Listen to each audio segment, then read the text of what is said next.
Hello, everybody. Welcome to the Game FourCast. We're back again after a week's hiatus. We're here to talk about all your favourite video games and all the new topics and news that's come up this week. My name is Josh, aka BottlerWorks. I'm here with Will Olivemeister. Hello, my name is Will or Olivemeister, and I'm going to go grab some water while everyone's doing their intros. Run, run, run. I'm here with Steve Quikwix. Hi, I'm Steve, and I forgot we did intros. It's been so long. It's been literally 2 weeks. You don't have a joke. No, I'm just gonna say penis. That's the funniest joke you've done so far. And Sammeh.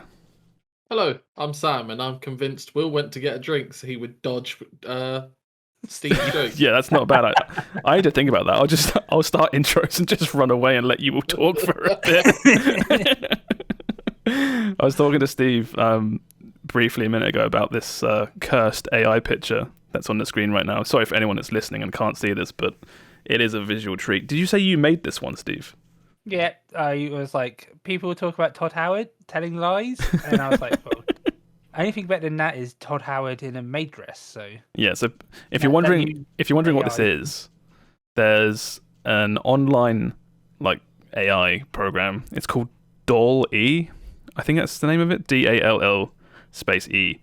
You can probably Google it and find it. But basically, you type in a sentence or you give it some keywords, and using the power of AI or whatever sci-fi shit, it generates images. And there are some really weird ones. I think one of the first ones I did was just like Nathan Drake in an Asda, and it just generates it, and it's just there, and it's like, how does this work? It's literally magic. It's the meme of the week. You know, like we had before, people doing like the old filter and the baby filter posters. Yeah. I think that there's a few Twitter pages, or accounts, I should say, that you can follow that post really good ones of these every day. Really good cursed images. Really, yeah. I think that's the best way to like put it. It's just like looking at these now. The bottom left one is like just proper cursed. The middle bottom one, like his arms are like linked together like a Silent Hill monster. do you know what the sad thing is? Is those Twitter accounts are going to blow up because everyone loves this at the moment. Yeah. And then they're going to get undisclosed sponsor details, so it's going to be like, oh, please do like The Rock holding a Pepsi. Yeah. You know, sponsored by Pepsi, and they're going to make millions from this. There's some Twitter accounts you see that come out of nowhere and just like explode. On the Twitter trending page, there's like a video game section, and I go in it every day, and I don't know why, because it's garbage, but I'm like, social media psychology hooks. I'm just like addicted, right? And there's like there's like accounts where it's like excited for things that happened a while ago, and it's a tweet saying like, oh my god, Skyrim came out, with a shocked face.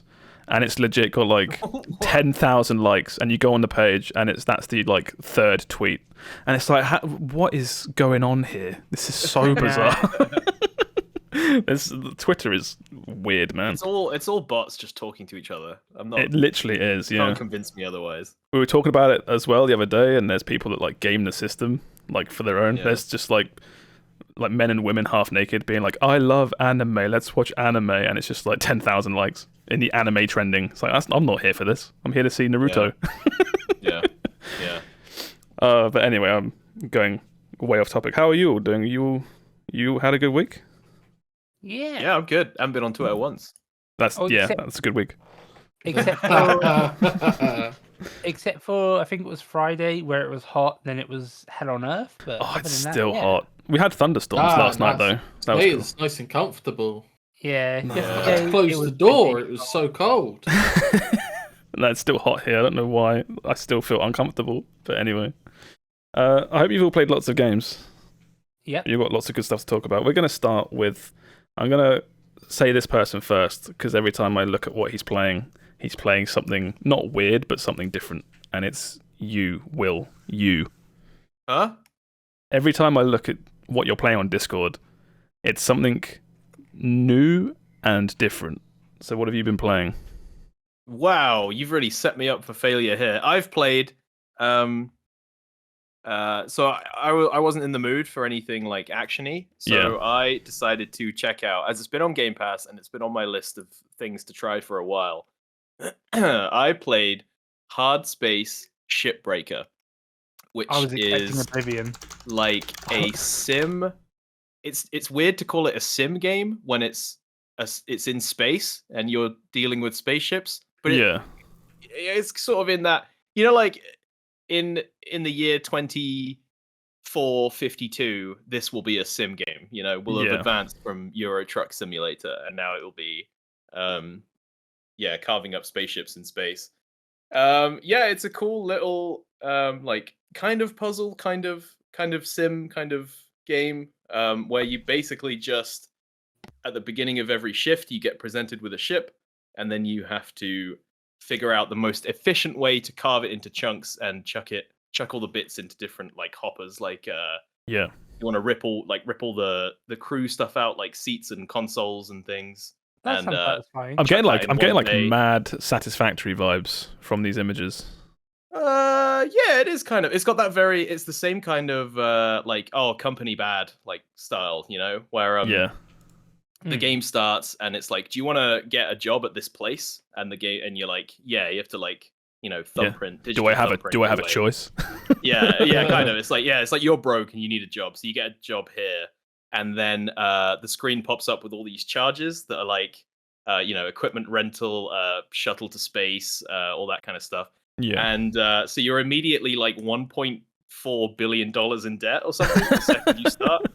And then the game says, we're going to make a like genetic print of you so that if you have an accident on the job, we'll just print a new version of you. That's fucked up. And then and then as part of it, they kill you.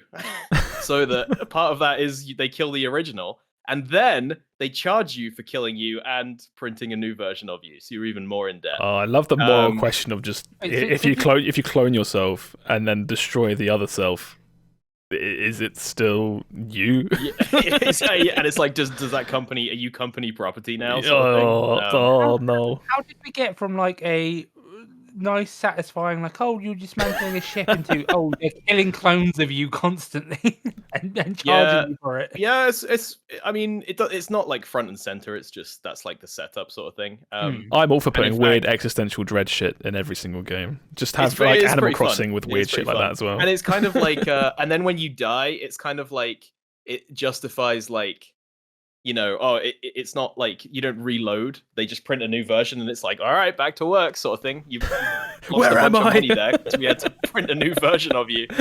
And it's really fun. It starts off like really simple, where it's like, here's a ship.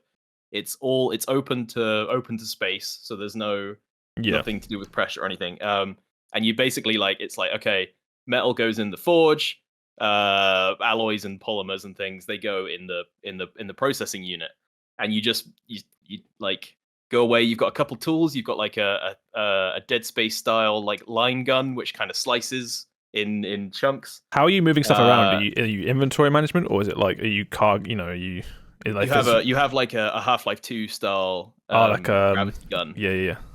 And you pick up bit, and it's like all kind of, I don't know how realistically simulated, but it's like simulated enough where if you grab something less heavy than you can move it and push it. But if something is heavier than you and you push it, because you're in space, you will just push yourself instead. So a couple times I've like grabbed the wrong chunk of the ship, the wrong much larger chunk of the ship, and been like, all right, in the forge with you, and then I fire myself backwards into the other forge that's on the other side of the compound. Yeet yourself into space. Yeah, and it's and I think it's a really good way of like, when you die, you don't lose progress. The ship just stays as it is. So it's like, when you die, it's always kind of funny. Like there's a couple times where, so like it starts off simple. It's all just like carve up these bits, and then it will start introducing things like electrical systems where you have to shut the ship down, or you might electrocute yourself. There's like reactors that the second you pull the reactor out of the ship, it starts a meltdown, and you have to get rid of it before it detonates. Oh, that's cool. And then there's also pressurization. So if the ship is under pressure, if you pop a tiny hole in it, it's just gonna eject all of the pressure, everything inside, like right at you, sort of thing. Yeah. And that's one of my best deaths, is where I went up to a ship, I like popped the seals on the cockpit, so the cockpit canopy, and the canopy just ejected right at me like a cannon round, and I just went flying into space, flying off into space. So you say it's like a puzzle game? Yeah. So it's kind of like a soft puzzle game because that is like you're trying to figure out the most efficient way to carve up these ships, and then it'll be like, hey, this compartment's pressurized and this one isn't, so how do you like equalize the pressure so you can safely get everything out of there? So is it kind of like you fix one ship and move on to another one, like level based kind of thing? Yes, at the beginning of every shift, you get a list of ships that you can like bring in. Right. Okay.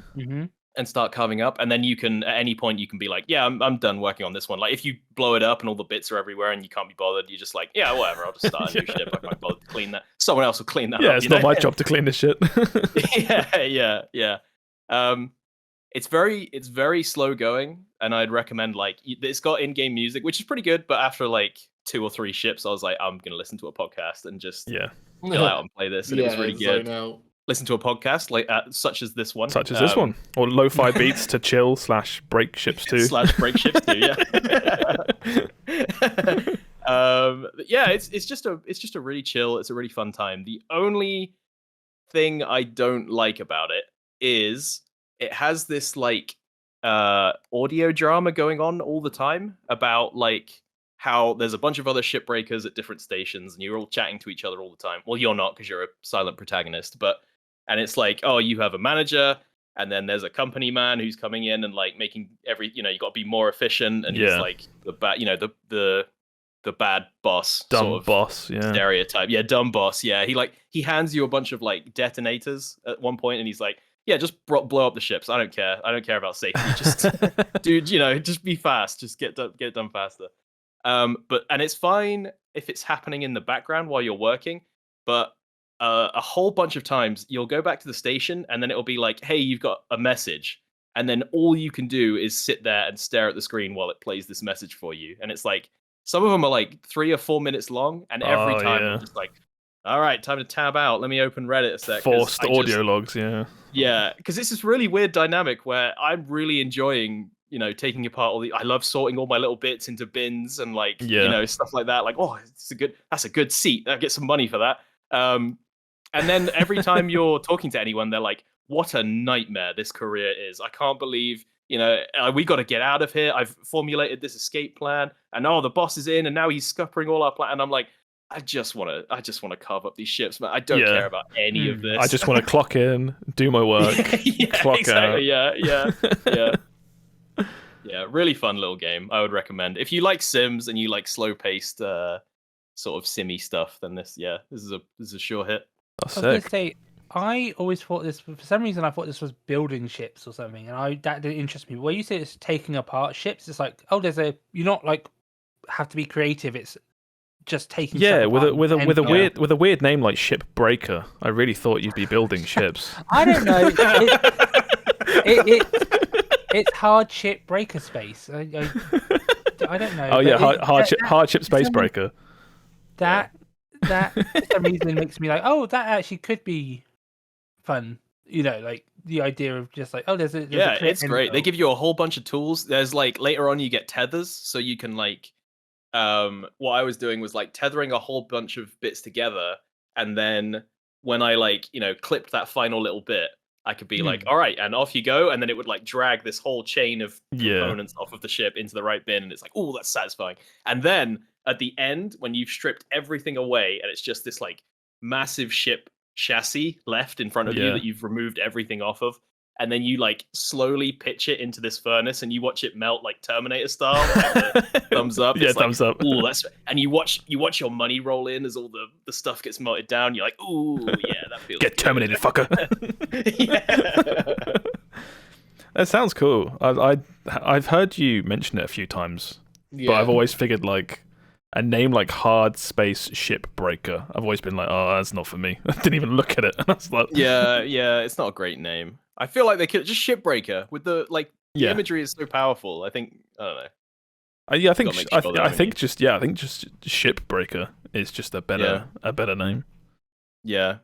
Anything with a colon. It's the cowards. Title. It's like it's trying to like add as many things to your title as possible because you're scared that it won't either sell in its own name or it's like when I upload a YouTube video and I put like, oh, 10 out of 10, won't believe this, gameplay in brackets, never seen before. And it's like, I'm just trying to hit all the right, like trying to hit the algorithm just right, it ends up just being too long in the end. yeah. Hard space, ship breaker, ship melter, first person. So I think this just came out as well. It's been in early access for ages, but this is its full release. So okay. Feature complete. It's actually a game. It's a real shame. I wish this game had co-op. I know it's like that's like completely out of scope, right? But I think just chilling with your buddies and like tearing apart a ship would be a really fun experience. I always love Steve's just random like crystal ball. Just like it'll get co-op. That game will get delayed. No, modders will do co-op for it. They will. Maybe in a sequel, you don't just hit the co-op button and then co-op is put in. You have to. Sometimes these games are just like these games are held together with duct tape and a dream. Yeah. And a whole lot of duct tape. And a whole lot of dreams. That's cool though. So we'll move on from you unless you got anything else to add. No, really. I checked out like bits and pieces of so many games the last couple weeks because now when we didn't like schedule a single podcast, I was like, I play a bit of this, I play a bit of this. So I've got a whole bunch I've played, but not to talk about, sort of thing. I'll go into it because that's what my thing is this week. It's basically a whole bunch of little things I've played. I think the main thing I'll probably talk about is the Steam Next Fest. Mm-hmm. Yeah, that's a good idea. I've played a couple of those. Yeah, because I played quite a few of those. Let's find a good picture for that. I haven't made a list because I feel like if I can't remember what it is, then it's not worth talking about. It sounds a bit mean to the game, but I guess that's how I feel about it. I used to think like that, but my memory is awful. Getting old. I can't remember anything that got announced last week, like already. Yeah, Street Fighter 3 or some shit. I don't know. Yeah, something about Virtua Fighter, something like that. Who knows? No, so I'll start off by saying the game that I would be talking about if I had more time to play it was something that I started this morning. It's a game called Neon White, which what's that? That was. Do you remember we watched one of the shows? It might have been the Xbox one. It's when Sam realised he didn't like FPSs. Sam was like, I fucking hate this game. It looks gross. Yeah. Is it the one with it made it motion sick? Oh, something like that, yeah. He just didn't like the way it looked. I'll bring it up really quickly. Neon White. Yeah. Oh, yes, it is. What I've played so far, I've played it for like 45 minutes. It's fucking awesome. It's really good. Because I didn't care for it. And then reviews started coming out. And reviews were like, this game is pretty good. This game's like 9 out of 10, 8 out of 10. I was like, okay, I'll have a look. But I'll go more into that again next week. Because I'm gonna play a ton of that game. Steam Next Fest. I played Cult of the Lamb, which was a really good one. It's before we start. Is Steam Next Fest still going right now? Yes, it is. It is. How about as of Tuesday? Until tomorrow. So it'll be gone by the time this goes out. Sorry, people. Well, I imagine the demos will still be around. I don't think they are. I think they get removed. What? No way. Yeah, it's temporary, I believe. Right? Yeah, it's a temporary event. Yeah, mad. But anyway, Cult of the Lamb is really good. That is like a Binding of Isaac-ish game, but it's not like a shooter. It's like an action game. I think. Okay. Did you play it in the end, Will? Because you were talking about it. No, I didn't. I meant to. Never got around to it. You basically, the demo's really short, but it's a really cutesy aesthetic, and you run around like your little village, and you have no followers in your cult. And every time you do a run, you normally find like a new follower, and you can make them dig for rocks or trees or whatever. Cut trees to build up stuff in your little village to help your runs. Okay. And the runs are procedural, like Binding of Isaac. Like square rooms with exits, north, south, east, and west. Yeah. Like that. That's a really cute little game. I also played, so I really enjoyed that one. There was a game called Terra Nil, I'll start finding pictures to go with these. If you go on Steam there and the next fest, they have like a most wishlist game, and so far Cult of the Lamb is the top one, and Terra Nil is the second one down. So I think we'll just be going down this Terra Nil didn't click with me. It kind of. Did anyone else play this just to start off? No. I played the early access game ages ago. I don't know if it's changed, but So the idea is that you're on a barren wasteland. You have to bring it back to life. So you can see the pictures. That's how it starts, and the left is how it kind of ends up. And you put down. It's like a puzzle game. You have a resource to put things down, and slowly climatize this planet. My issue with it is at least when I was finished with it, this screenshot we're looking at here, where it looks all perfect and like idyllic, that's not how mine looked. I had like patches of like dead area around still, and like. Are you just not good at the game? No, because you hit certain thresholds where it says, okay, you've added enough like dirt, now start making flowers. But I'm like, but there's still like scorched earth over there in the middle. Is that fine? And they're like, no, move on. And then it's like you have to put like certain bees in area to like pollinate flowers, and there's a bit where you can like burn. You can burn a part of your like land to build other stuff on that burnt land. And I accidentally like burnt down like half of the idyllic stuff, and the game was like, great, moving on. And I was like, but half the map is like cinder. It just didn't click with me. Maybe if maybe that's fair enough. I kind of enjoyed it. Now I did play it a long while ago, and I played it. It was like a free demo, and I played it sort of thinking I probably won't buy this, but this was a neat little distraction. Yeah, like you said, I think I went into it like expecting a puzzle game. So yeah, that was my difference as well. Was I went into it thinking it was an automation game. Yeah. No, it's more like you finish a level and then move on to the next one. It's a puzzle. It's not like a puzzle game. Yeah, it's not like a Satisfactory or a what is it, Factorio kind of thing. I just thought it was very cute. Like you put down a little wind farm, and then a bunch of grass pops out. You put down some like, you build a cannon, and it makes a river. It was awesome. Yeah, it's cute. It just didn't click with me. Metal Hellsinger, not a really good one. Awesome! I'm so excited. I love this game. This game is amazing. It's a Doom-like FPS, really fast-paced FPS. But you have to do most of your actions to the tempo of the song, like the beat of the song. Right? Well, you don't have to, but if you want to get score, that's what you're aiming for. Some actions you do. There are certain things, if you do them off beat, they don't happen. Like executing enemies. Oh, that's true. Oh, yeah. So you don't have to do all of them, but because it's like score based. But I kind of downloaded this again on a whim.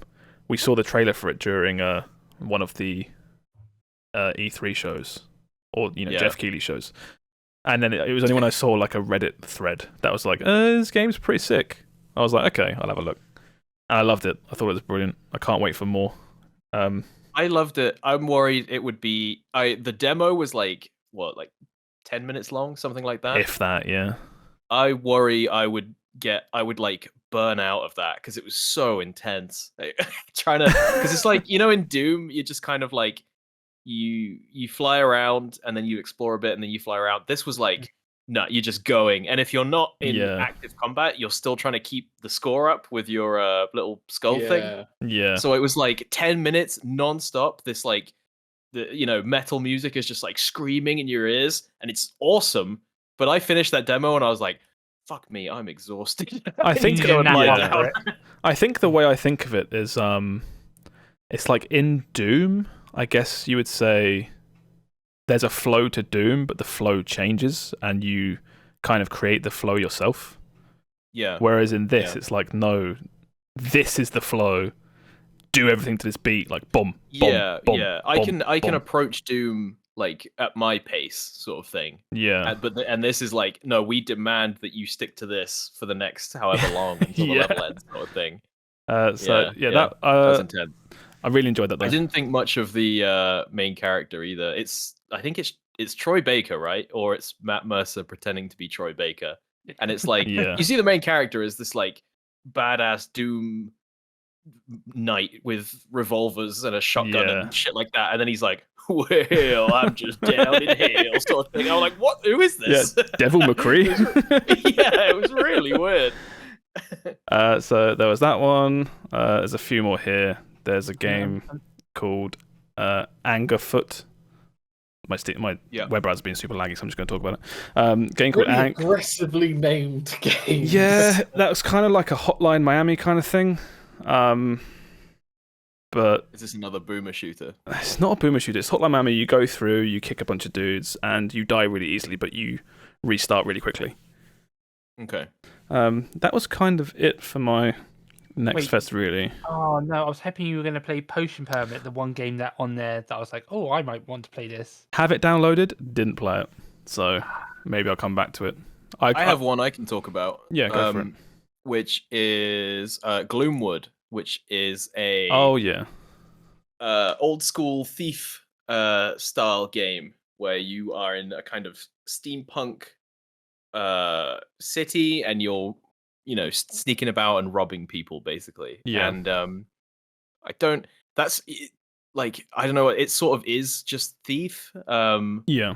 So it's, down to the if you stand in darkness, this little thing will be darker, and that means less people can see you. This little thing on UI will be darker.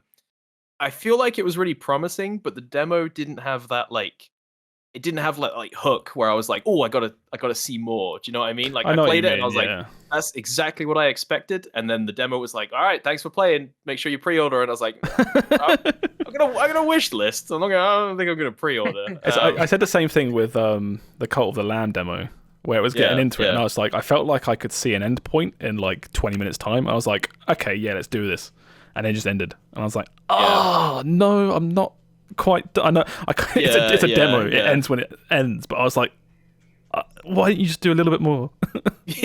I guess that's what. Yeah, I guess that's good. In the demo ended, and I was like, oh, I could have gone for another half an hour of this or something. You could have, but I don't think it showed me the this is why you need to play this game. Very faithful recreation, but it didn't have that I'm like, oh okay, pay attention to this sort of thing. Yeah. But yeah, that's everything I kind of played at the minute. So I guess unless anyone's got any more Next Fest stuff, we'll move on to the next person. Let's go with Steve. Okay. I got into the alpha of Hollow Knight Silksong. No, you fucking didn't, you liar. No, that wasn't believable for a second. No, see, that's the thing. You two obviously didn't. I was like, oh, this is big. Imagine if Steve got into this. If Steve got into that, you would have heard about that the second he got it. Yeah. No, I mean, I can keep a secret game companies, please. Me. No, that happened to me. Straight away, I'd be like, "Oh my god, ring up mum, ring up dad." Everyone must know. Oh my god, Silksong. Right, so that's Steve. What have you been? No. I've been playing the Quarry. Oh, sick. Oh yeah, you've been streaming this. Yeah, I've been really enjoying it. The Quarry is by Supermassive Games. It's technically a horror, but it's not too scary. It's a game where there's a bunch of camp counselors, and shit goes wrong, and you have to try keep them alive. Yeah. And it's basically a movie. You're playing a movie. There's several different choices. The characters can die at any point, So you have the story changes a lot. I've really been enjoying it. I can't wait to play it again. I just need to wait for my new controller to come before I stream it again. But it's so fun. This game is from Supermassive Games, who've done several of these types of games. This is what they make. This is what they make, isn't it? This is their jam. I've played Man of Medan before. I've watched Until Dawn, and they've also done Little Hope and House of Ashes, I believe. Which is all not Man of Medan stuff, but what is it? The anthology of something? The Dark Pictures anthology. So they put them all under that umbrella, don't they? Yeah, and they usually have some famous actors in, but this one in particular has a lot of well-known people. Like it's got Detective Pikachu. David Arquette, Justice Smith, Lin Shaye, Ted Raimi, like a lot of famous horror actors and just famous actors in general. It's been fun playing because it's like, it's all you kind of like. I'm not a big like movie TV person, but it's like I kind of recognize all the people, but I'm not like, I know that person. I follow them religiously, and it's just a lot of fun. This one in particular is pretty easy in compared to the other ones. Like in Man of Medan, when I played that, there were 5 characters and 2 of them died. Yeah. Because it's very QTE heavy, and I don't play QTE games, so I failed a lot of them. And it's always like it's up, down, left, right, X, Y, B, A, and you got to press it really quick. In this game, there were 4 difficulty settings, and I put it down to like the second most difficult. Yeah, baby mode. I'm not the hardest. And because I was like, because I struggled a bit. No, there was like this isn't not the bottom one, difficult. Not the hardest, but the second hardest. Well, the second hardest. And it's been super easy. So I haven't failed a QTE yet. I have lost 1 character. Oh, I saw that. I was there when it happened. Because I was like, I don't want to. Sometimes the best thing you can do is not act in these games, and when it will be that there'll be like a bar like, do you press A now, and there'll be like a red bar, and it's like, no, you've got to leave it. Yeah. So I was like, I'll leave it for this part, and then a character's head got ripped off. I saw that. Yeah, it's like you are not going to like spoil anything, but you were holding a shotgun to someone that was actively turning into a monster. And you didn't shoot them, and they turned into a monster and killed someone. And then I just remember it. Obviously, hindsight is 2020, right? But everyone in your chat being like, probably should have shot him. There is like, if you bought the digital deluxe edition, or I think if you finish the game once, there is like a death replay mode where you can like turn back time if a character dies. But that's feels cool. Like something to me. But and there's also the characters in this game genuinely have big mouths, like they're animated and they look like they have bigger mouths. And we have a meme on my stream where the girl Emma, who's played by Halston Sage, she has the biggest mouth ever. I have nightmares that she's going to devour me whole. Is it just like a wonky model? Like is her mouth actually like that?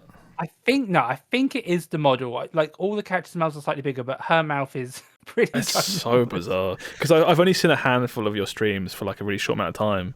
But anywhere I go in, everyone's like, "Oh yeah, big mouth." Late. I'm like, "What is going on here?" Yeah, no, I was just like, okay, I'm just gonna let them run rampant with that. I haven't been here long enough to like interact with this conversation. It's so funny. Like her mouth is like, you look into it and there's the void. Yeah, it's just fun. People I've had some people say like they can't stand the writing in this game, but it's kind of that cheesy like horror movie where it's like, it's not like super serious, it's not gonna like scare you shitless, it's just kind of like dumb. But like a lot of old horror movies are really like campy and dumb, and that's how it's campy and dumb. It's like it's I haven't played this, but from what you're describing, I assume it's done. It's like deliberate, right? I think so. I hope so. It's supposed to be like a lot of the old horror movies are just like horny teens go to a cabin somewhere and they all get killed by making stupid decisions. That's basically this. Yeah, exactly. I'm making the decisions instead. So if they die, it's on me. So what I will say is, you are a horny teen. So, I'm a horny adult. I have you know. So like, compared to Until Dawn and the Man of Medan and stuff, does this game do anything different gameplay wise, or is it literally just more of the same? Oh, well, Until Dawn, I know that there was a mechanic. The reason why it's not on PC is because there was a mechanic where you had to hold your controller still. Yeah. And there was like that breathing thing. In Man of Medan, there was a mechanic where for breathing you had to like press A on the beat of the breathing. Yeah. This game doesn't have anything like that. There's nothing difficult. Anyone can enjoy this game. It's not going to be like, super hard. Like I would say that you can even set it to the easiest mode, which is like basically you pass every single check, which I have passed every single check so far. Yeah. It's only my decisions that have fucked me up so far. I remember there being, like you say, with Until Dawn, there was a problem where, like you say, one of the mechanics was to keep your controller still, and because the PlayStation 4 controller had a microphone, one of the mechanics was to make no noise whilst you were hiding, and people were like playing the game, and then they were suddenly caught unawares where they didn't know what the mechanic was, so it's just like, noise just gives it away, or they're like playing in a living room or some shit with like siblings or children, and it's just like, I'm dead now because of something that wasn't my fault. I think that was kind of a contested thing from what I remember. Yeah, but so, is this game, because this game is like over twice the price of the other stuff they've done. It was expensive. It's 50 quid. Does it like justify that in any way? I would say I'm getting the enjoyment out of it. I knew what I was going to get into with this game from playing like Man of Medan previously and watching Until Dawn. I love this game to bits. I don't think it's worth 50 quid for the average enjoyer. Because I knew I was going to get my bang for buck because I was going to stream it. Yeah. I think this is a game that is definitely like, if it's on sale at all, pick it up. It's like a definite pick it, like 25 quid maybe. 50 quid's a bit steep, because especially when they had like a special edition, as I said, like a deluxe edition with like alternate outfits and the death replay system and like film grain and stuff for it, like a film grain mode for like 65, and it's a bit steep. Are the Dark Anthology Pictures games kind of, they're sold as like smaller games, right? Don't they cost less because they are smaller experiences? Or shorter, I should say. I'm not entirely sure. So far, this feels like it's on pace to be about the same length as Man of Medan. And one thing I will say about these games is the Dark Anthology Picture games are 2-player. You generally get like a friend pass, but like it's like a little bit after the game has come out, and then that's like for like a few months you have like a friend pass version to like give to a friend. This game comes automatically with like 8-player co-op. Oh damn! You can play it like on couch or online. So like technically, if I wanted to, I could have. And there's also like a free version to download for those 8 friends. They could download it, and we could all play together. Like if I wanted to, I could. I didn't know that. That's sick. Yeah, that's pretty cool. So maybe that aspect of it, but I was like, that's a lot to set up.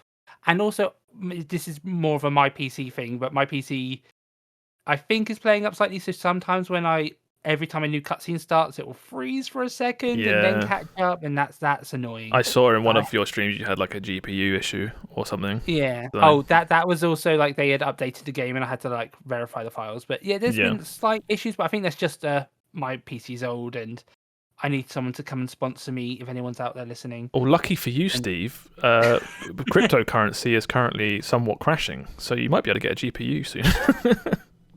No, I think I'd need a whole new PC, but yeah. Yeah, but most of the cost comes from the GPU, so... Yeah. Yeah, but that's what I've been playing, and I have been loving it. Yeah, I will get this at some point, but like you say, I don't want to... Yeah. Because I bought Until Dawn for full price and had a great time, but it is kind of something outside of a few differences you can make. It's like you play through once, and that's kind of it. Yeah, what I like doing is after I've played like the game, I'm going to go on YouTube and type in like the Quarry deaths and just watch all the deaths that could have potentially happened. Yeah. That's cool though. Okay, and then Sam, what have you been playing? So I had been incredibly boring up until yesterday. When you got into Silk and I somehow managed to clock 13 hours in 2 days. Not sure how I managed that. Club Penguin. And it is the playtest for a game called PlateUp. Say it again? PlateUp. I've never heard of this. PlateUp. Oh, it's that like what's the other one? Overcooked. Oh damn. So the biggest differences immediately between this and Overcooked is Overcooked's challenge comes from like something is always going on with the level, right? Yes, yeah. And it's like you're on the back of a lorry on a highway. Yeah. You're on a volcano. This game is very much you are actually a shop More sim. If you, it's all time based. Like you've got a certain amount of time to get to the customer at the table, and then to get their food to them, and then to clear the table so more people can sit down. And if you fail at any hurdle, game over. Yeah. Like, is this single player? No, this is up to 4-player multiplayer. Okay. I've been playing this with 2 of our friends. Okay. Lewis and Stu. Yeah, I did see Lewis playing this. Yeah. Yeah. Oh, mate, Lewis has gone hard. But no, this game is incredibly fun, and basically every you have a set amount of groups that come in every quote unquote day, right? Yeah. And then every 3 days you then get a modifier, which you have to choose between 2, and it'll be you now serve an extra main dish. So now there's another thing that people can order. Yeah. So now you've got to be able to do both. You can't just if you're only selling one thing, you can just overstock and sell it immediately, right? Starts off very simple, but suddenly you're selling 2, 3 different things. And then it can be people sit down and they order immediately. So now you don't have that buffer of people sitting down and looking to order and stuff like this. I hate people that do that. You ever go to a restaurant and so everyone's like, all right, you ready? I'm having a burger. You guys ready? And I'm like, fucking hell. Yeah, mate, it's been 23 seconds. Jesus. Yeah. Waiter's can I get your drinks? And I'm like, everybody calm down, okay? After every day, you get these cards essentially that you can buy, and it upgrades you can place it and upgrade your shop. And it could be a new oven, new grill, another sink, whatever. But there's also conveyor belts. And you get to a point where you can get normal conveyor belts. You can get grabbers, which are conveyor belts that will look to see if it can take anything from the direction it's facing. Essentially the way it's coming from, and give it to the way it's facing. And then you get smart grabbers, which will say, you can literally say, only take this thing. And you get to a point where you can kind of also make it a factory if you get quite lucky. Yeah, I was going to say the whole thing. Yeah, it was. I wasn't Domino's. I wasn't going to say it, but it was very factorial what you were describing. Yeah, we got to the point where you can automate some things, but again, if you've got 2, 3 different things on the menu, you can't. You could automate those things, but now you've got to somehow. In a normal factory game, you'd be right, well, I've got 3 different throughputs. We'll have 3 different storage chests. Yeah. But in this, you've got 1 table to serve food to. Yeah. You can't just send 3 things into that 1 table. You can't. They order a steak and you just ship everything and be like, well, one of these is good. Yeah. You just go to a table and dump 5 meals down. But all right, which one's yours? Yeah. So you can have this ideal of okay, we'll automate the chopping of vegetables or something to make your life easier. But you can turn it into a factory if you get lucky, but other times you're just there no, everything has to be done manually. But no, it's really cool, and it's really it really puts you under time pressure, but it's really fun. Would this be a good party game for getting I've clocked 13 hours in yesterday and today. But I was thinking whereas Overcooked is a really good game to just whip out when everyone's had a few drinks. Is this too... What's the word? Is it too serious? Is it too serious? Too sim? It's not serious. Yeah. But it again because Overcooked is quite a challenging game. Yeah. You've got to pay attention, otherwise you fail at that game. It's just the same with this, except that, as I said, the big difference is in the style of challenge. Yeah. This one is very much taking you are supposed to be a shop. And if you fail at being a shop, that's a fail. Whereas Overcooked is you fell off the lorry. Yeah. Get out of here. So is this run-based, or is it persistent, like a campaign? It doesn't have a campaign. But what it does have is, if you make it 15 days, you can save some of the modifiers that you chose in that run and do a new run, but with those modifiers started from day 1. A prestige kind of thing. Kind of, but from my perspective, we got idle games into this somehow. Incredibly hard. Yeah. Because you start, but you don't get any of the machinery or anything like that. Yeah. It's just like, you're cooking 3 meals and you can't see another one, which knows me. You can't see people's orders unless you've got a player that's next to the table. Yeah. So someone walks Well, up, that just takes makes their sense. order, and then walks away, and it's like, I've forgotten what they Oh, you ordered. forgot. Oh, okay. Okay. Well, that's So just someone bad has to- restaurant management. Yeah. So with Give those Overcooked, guys notepads. so with Overcooked, there is competitive. Oh, sorry, there's a cooperative and competitive. Is this all just like This your is all cooperative. Okay. This And you're trying to make as much screenshot is money so as good. possible. Look at all Yes. these belts. Yeah, That is the ideal, right? But that's the luckiest of luck, because the only way that screenshot works is if you're selling one thing. Yeah. Oh yeah, 'cause it's like a sushi belt kind of thing. Yeah. It's like this. The more I look at this screenshot, the fucking weirder it gets. It's like a sushi belt, but it also goes over the people's tables. No, I'm starting to see through the the code, you know. It's fucking weird. Imagine if it's like a conveyor belt next to your table and it's like, oi, salad's not for you, that's for 4 tables down. You keep your hands off it. Imagine you're sitting at a restaurant eating your dinner and then just someone's steak just goes in front of your face. Steak slides past on your table. You just pinch a chip. Oh, it's good. It's That's really good fun. The playtest, unfortunately, though, ends today. Oh, okay. Is this close? How far away is this? Oh, just coming soon. It's got a demo. Yeah, but it's you're not playing a demo. You're this is, you're playing an actual playtest. I'm playing the playtest. Okay. It's published by Yogscast. I didn't know they made games. Are they still around? Yogscast? Publishing games now, apparently. I watched a video about Yogscast game before Yog Ventures, how that failed. Oh, well, So it's I'm surprised. yeah. Is that where they scammed everyone on Kickstarter? Yeah, so I'm surprised they're still active. Well, they're the publisher. Yeah, they're not making They're it. not making it. Developer is It's Happening, It's happening. and they've only made this.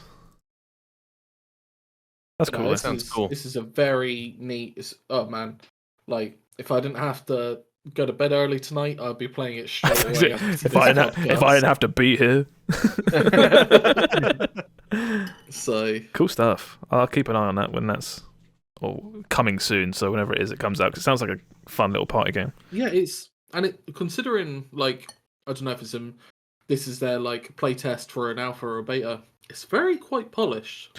Yeah, it's got like there's no bugs or anything. No like game breaking. Oh well, yeah. it says it does this and it doesn't kind of thing. It just seems to all be there. It's just needs more content. Yeah, kind of issue. a play test for balancing kind of thing, and just to see if the game is fun, I guess. Yeah. Cool stuff. Well, that's what everyone's been playing this week. So before we get into the news, I will preface a lot of this with over the last what's it been like 2 weeks? There's been not E3. So you had all the Bethesda shows, the Xbox shows, Sony shows, this, that, and the other. A lot of that is on this YouTube channel. If anyone does want to go back and listen to it or watch them, we have some cool reactions there. So It was really fun. It was really, really fun. Not going to go into all those in detail because again, you can watch them. But I was just going to ask you three, if you have any key takeaways that was announced that now that you've had to sit on it, you're very excited for. For me, I know that Street Fighter 6 was already announced. People already knew it was a thing, but just to get so much new information about how it looks, how it plays, who's in it. Yeah. Just all the core systems are out online. You can read about them. It's so good. I'm so excited. Will, is there anything that you're really looking forward to? I enjoyed the show for the most part, but all I could think was there is just now coming out because all these shows were saying coming up sort of thing, but all of the dates shown were 2023 at the earliest. Lots of 2023s. Yeah. The Xbox show in specifically was here's what's coming over the next 12 months, and what they meant by that was here's what's coming in 12 months, almost. Yeah, because everything was 2023. Yeah, it almost felt like they said, right, if you want to show your stuff, it has to come out in the next 12 months. and all these developers were like, 2023 is 12 months away. Yeah, 2023 is far. Like, and we can always just move it again later. You know, like, yeah. They're not like locked to it, right? They can just be like, well, we said 2023, we meant December. yeah. There are some games that are coming out this year. Yeah, there was there was a big picture that showed a whole bunch of Game Pass stuff that was for this year. Well, also one game that stood out to me was Callisto Protocol. Oh, which is out December. I was about to say that was. I thought it was. That was fake Dead Space. Yeah, that's not Dead Space, but it's actually Dead Space because it's made by the people that made Dead Space, quote unquote. You know. It's a live. Can I say though, I was more excited for that when they were talking a big game about how it was like from the makers of Dead Space, and then they showed gameplay. And it was literally Dead Space again, but with less interesting enemies. And I was like, oh, you could have pushed the boat out like a little bit, guys. Like, come on. I think, as I said about the Callisto Protocol at the time, where I think as long as it gets like the horrific gore down, it makes me sound like a monster, like a maniac. But that's why I love a lot of Dead Space stuff. Right? It's like do a bunch of cool third-person combat, like body horror stuff. Do a bunch of body horror, and then you missed a shot. Isaac's just had half his face ripped off. That's that's kind of why I'm there. If they can do that again, then cool. And another game that was like very gory then was Scorn. Yeah, that looks too gory for me, but I was like, that's okay. Scorn's not even gory. It's just fucking weird. It's weird and. It's like Alien, like Geiger stuff. Yeah, it's pure Geiger. Shooter. Yeah. Yeah, really. I'm really not into those. Yeah, it was like, I mean, that's fair, yeah. Here's a cool new gun. You shoot it by hooking up a massive IV into your arm and splitting open two of your fingernails or some shit. I don't like looking at stuff, so I assume I have to play it for stream. Yeah, I like my concern about Scorn is just I just don't know if it's going to be a good game or not. It might just be like a bad game. Yeah. It's like one of those ones where it's like selling it so hard on the art style, which they've nailed, to be fair to them. Yeah, it's like I'm like, okay, but come on, how's it play? They've shown stuff in the past, and it was like everything about that game looks so good, just like aesthetically. And then I watched, this was a while back, but it was like a 5 to 10 minute long video of a guy walks down a corridor slowly, shoots a monster, and then walks down a corridor and opens a door. It's just like there's not a lot really going on. It's like those trailers where they're just like, look how good our engine is, and the guy's just like wandering around, like he's like in a war zone with like bullets flying everywhere, and he's like, look at that sky, look how pretty that sky is. Whoa, is that a shipping container? God damn. Yeah, the tarmac. That was a standout moment for me. Was highlighting the tarmac in the Forza Horizon. Yeah, for anyone listening, if you're gonna watch one of the videos we put out, the Xbox Bethesda one, I think is the best one of the three. It's really funny stuff. Yeah, we had so much fun in that one. Yeah. But yeah, I think Scorn will be, even if the gameplay is like mediocre, if they can keep throwing weird body horror shit at me, like new stuff, like every 20-30 minutes, I can survive that. Just for like, oh, this is getting kind of boring. Oh my god, weird stuff. Like. Yeah. What about you, Sam? Anything stand out? Well, I was gonna say. Oh, go on. There you go. No. Well, I had a sick transition. So, speaking of weird guns, what about that game from Justin Roiland? The his Rick and Morty studio, game. The essentially, in all but name, Rick and Morty the shooter. I thought God. that looked cool, but you guys didn't like it. What's up with that? It comes down to how much you love, like Roiland's comedy, right? Yeah. I guess. Yeah. It's I like can't stand it. Oh, that's why you probably won't like it. It's like all the South Park games. It's like these are pretty good RPGs or whatever, but it's like if you don't like South Park, then you're probably not going to like this game. Yeah. I would say that game wasn't that interested in the shooting, but I thought the guns talking to you was a really interesting concept, and I'd be like interested in seeing that. But... A bunch of celebrities just chatting shit at you from like as a gun. That sounds like an awesome idea. It could be okay. It's one to at least keep an eye on. I saw a thing that I haven't got a news story for this, but I'll throw it out there. Both the Quarry and that Dustin Roiland game were initially supposed to be Google Stadia like exclusives. Yeah, I saw that as well. Oh, really? But now that Google Stadia is like shit the bed and they're kind of moving away from it, they're just games now. Well, good. Yeah. Not for Stadia, but good for us. Can you imagine having to download Stadia to play those games? Oh, I just wouldn't. yeah. It's the same way I admire certain VR games from nor afar. would anybody else. Yeah, I admire like Half-Life Alyx, and I'm like, that game looks amazing. I just can't play it. Got the Stadia money, and then they were like, "Oh, Stadia's dying. Don't worry, just release it by yourself." There must have been some kind of contract, I imagine, if they were funded part by Google, and then, ripped up halfway through. I imagine they still. I don't know. I'm just chatting shit. I don't know anything about business. I imagine they weren't shortchanged. But yeah, Sam, anything stand out for you? I mean, the biggest hype thing, and the thing I'm still the most hyped for, is Persona 3, 4, and 5. Yes. Coming to PC. There was one more thing. The ex Blizzard RTS game. Oh, Stormgate. That did send me into an RTS because you watched that trailer and then disappeared into StarCraft 2 for the last fortnight. yeah, that did happen. I mean, I still stand by like that was like the itch to play RTS games. Yeah. As far as like, because that trailer was. I'm sorry, I don't think a lot of that trailer. No, it wasn't. No, it wasn't a fantastic trailer, was it? Nothing. Yeah, but it also looked ass. And if you like just shove the Blizzard logo on that, it looked like Heroes of the Storm. Like you had Diablo, you had Diva, like it's like we said, like, so you've gone into StarCraft 2 off of this announcement of Stormgate, and it's almost because there's no other real RTS that exists that's as good as StarCraft 2 in all these years. Yeah, when I went and actually had a look, I was like, oh, come on, there's got to be RTS. I mean, there's been a ton. Yeah. But, like, nothing, like, even StarCraft 2, like, a lot of people would say is not as good as StarCraft 1 because of how much people love StarCraft Brood War. Yeah. But, like, StarCraft 2 was the pinnacle of RTS. Yeah, it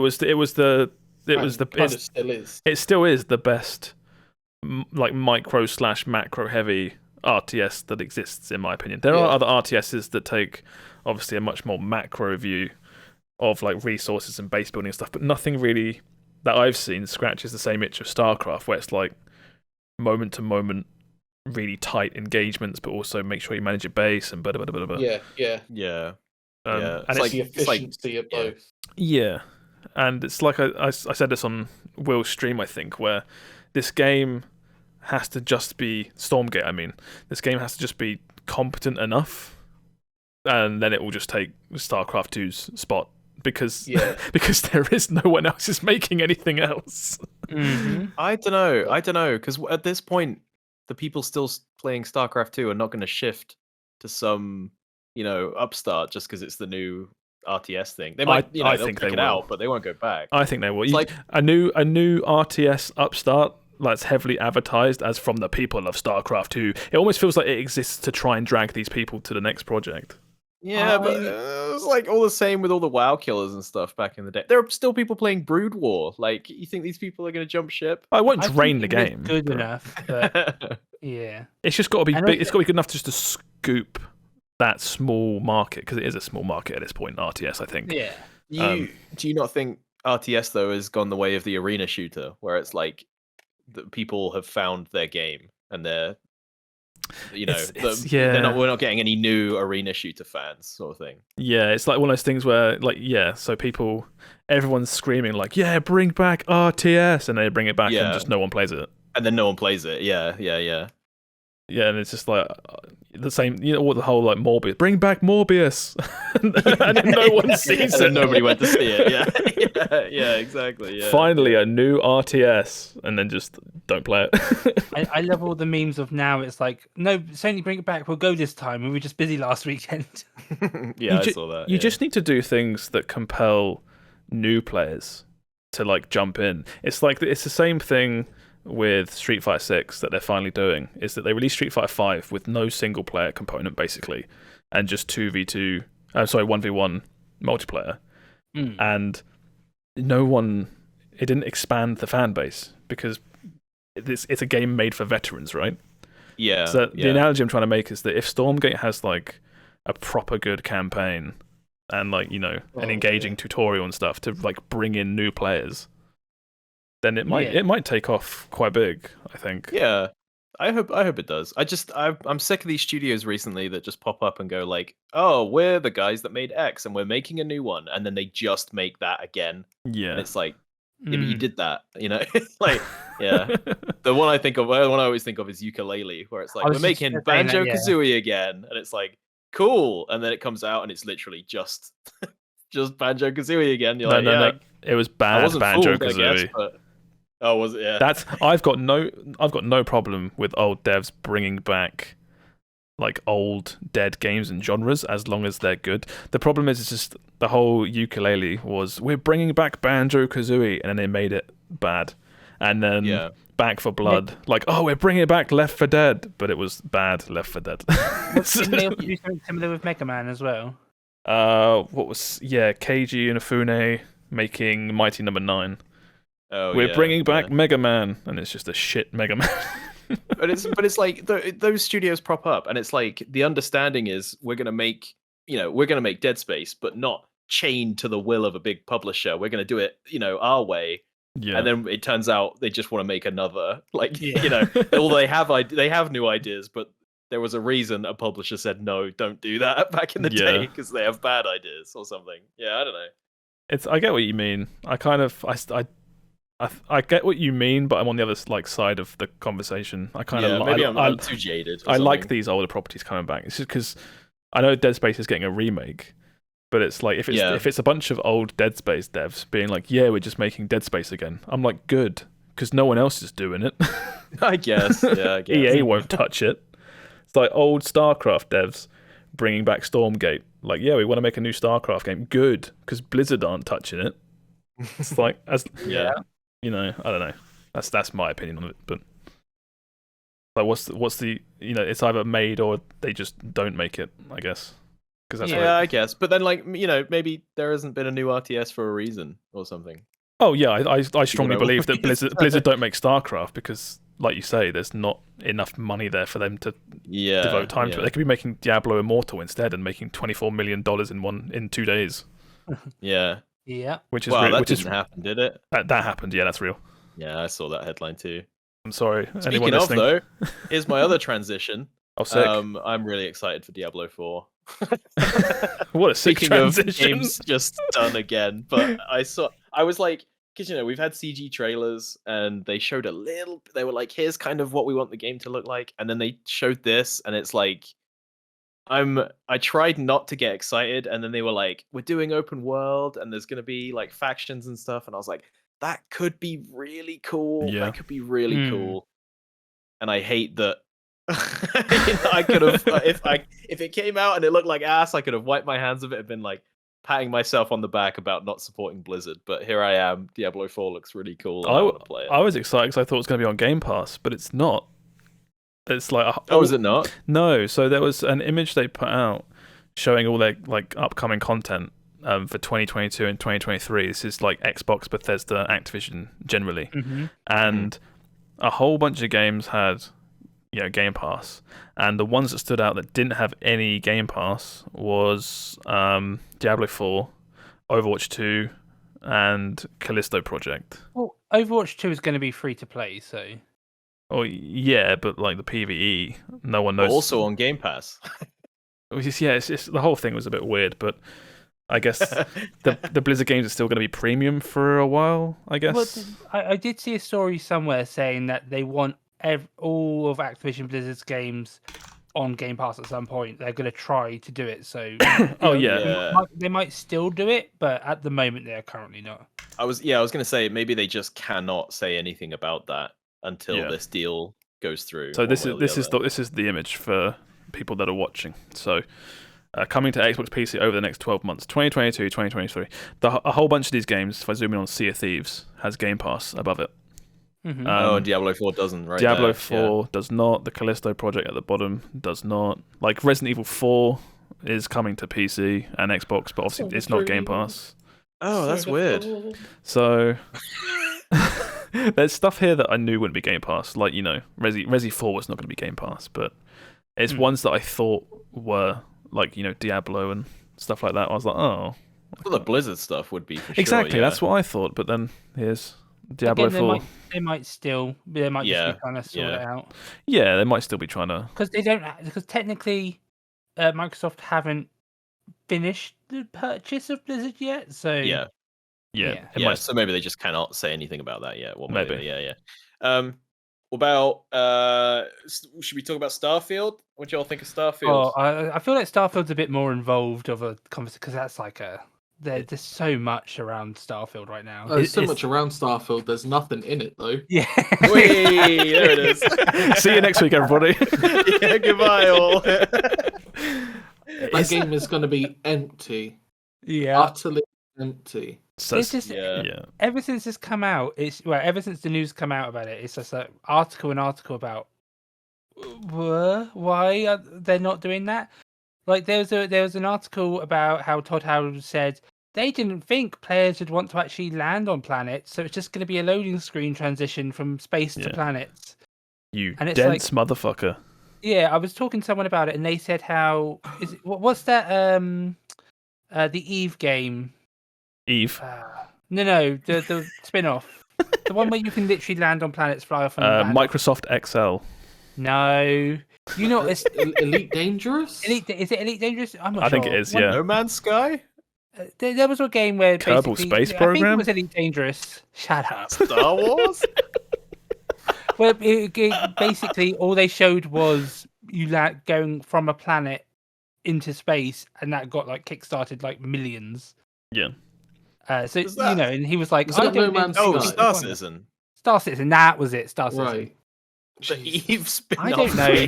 I don't know stuff. Star Fox. Steve, you just pissed off a cult. Do you know what you've done? We're gonna get buried. Well, make sure you send your angry tweets to @Quikwix and follow me while you're there. Fly, you fools! And then okay. I think Starfield will be Fallout in space, and that everything I saw at that show just sort of affirmed that Starfield would be Fallout in space. But I've seen all this negative reaction to going between space and a planet is a loading screen, and are people actually bothered by that, or is that just I think people being excited to be mad at Starfield? I don't care. Yeah, it's the implication that like if I can't go from space to a planet, then when I load into a planet, I assume then the whole planet isn't accessible. I assume there'll be invisible walls and... Because that's the thing he said when he was doing the presentation. He was like, look at these. You won't just be in this one planet. It won't just be this solar system. It'll be like multiple solar systems, and there'll be 1,000 planets for you to land on. Yeah. Yeah. And it was like, and he kind of been like, oh yeah, you can explore wherever on all these planets, and now it's like, is it just going to be like the size of a WoW zone? Probably. Well, that's what I'm thinking. It's like when with that sort of mentality, I feel like I'm not landing on a new planet. I'm loading into a map. Yes. Which I guess so. Yeah. It's like you say. I don't personally think it's a massive deal, but I do get why people would be maybe frustrated, especially when so many games now do allow you to enter in and out of planets and stuff like that. So yeah. Maybe it's just a limitation of their engine that they're still refusing to move off of. When they said they had 1,000 planets, we were all like, they're going to be some empty ass planets. Oh yeah. There's going to be nothing there. There will be no content. That was my immediate reaction. Was just like, but why? Why do we don't need 1,000 planets? Well, it's like when the trailer started and he walked through like empty areas and scanned a rock. Mm-hmm. And a level 1 bug walk past. I assume like you pick random ass planet and it's just that, and then you leave. Yeah. It's like where like side content in games where it's like you can do 1,000 of this and you do 3, and it's like, well, if we're all gonna be like that, then I'm not doing anymore. I have because I have actually been dabbling in Oblivion over the last week, over the last day actually, and I always forget how much procedural stuff is in that game, where it's like, most of the landscape is just generated, and then they'll scatter bits and pieces on it. Yes, all of the dialogue is like, the two people walk up to each other and they're like, "You want to talk? No, I don't. Get out of here!" Like that kind of thing. I love it. It makes me laugh every time. Sorry, go on. Well, I was gonna say, like, it's fun stuff, but it's super engaging. It's mostly empty Oblivion. Yeah. I haven't seen anything about Oblivion in the past, other than like a little bit like Twitch clips. But I recently discovered about the voice acting in Oblivion. Oh yeah, it's like three people. Yeah, but where they have like people being like, they says the line, then you'll hear them in game be like, okay, shall I do that again for take 2? Oh yeah, there's two or three lines that aren't cut properly, because that game has like thousands of lines. There's a few that aren't edited properly, and then because the animation for the face is driven by the sound file, it's the person's mouth like still going meh, whilst they're saying should I take that again? It's like them actually saying it out loud. A bunch of people like doing multiple takes for one, and that's like for one line, and that's like the official one that made it in. And I know that was a side tangent, but I'm just like, oh, that makes me want to play the game if it's that scuffed. Yeah.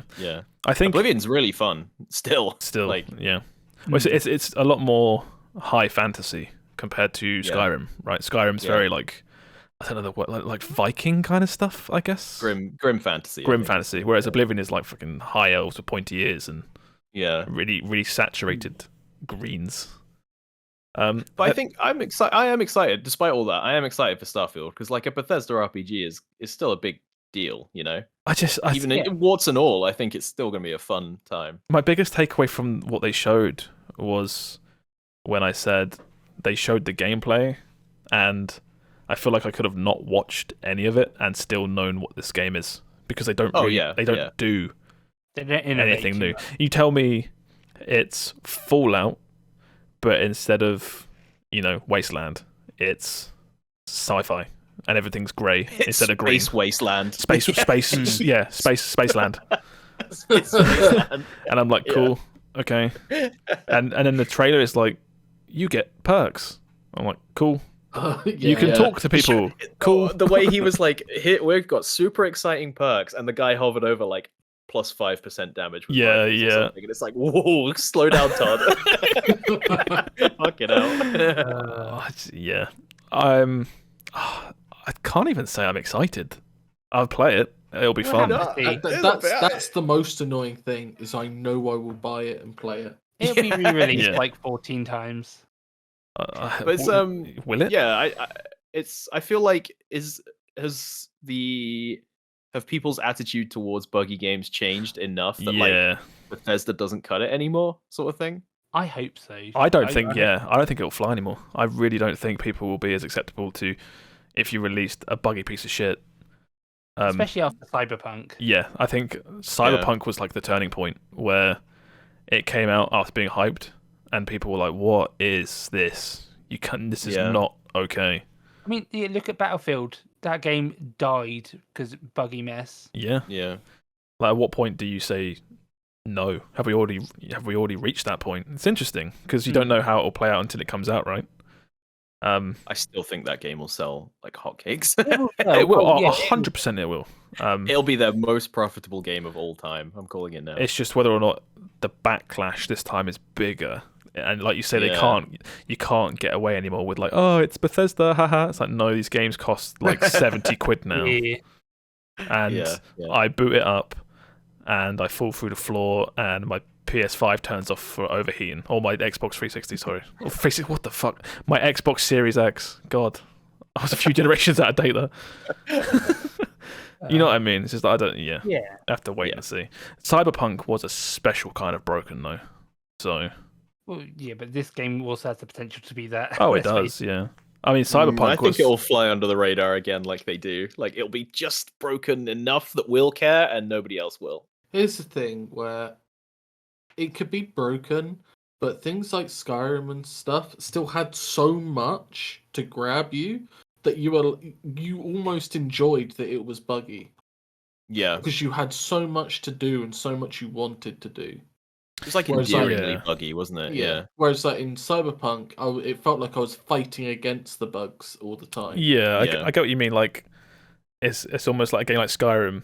You know, a character walks into a wall for a few seconds before doing something weird, and you're like, it's okay because it's such a massive open game there's gonna be problems because it's such a massive open game. But I don't know. Guy runs into a fence and then like reclips and then gets sent flying into the sky, and all you can think of is that was funny. Yeah.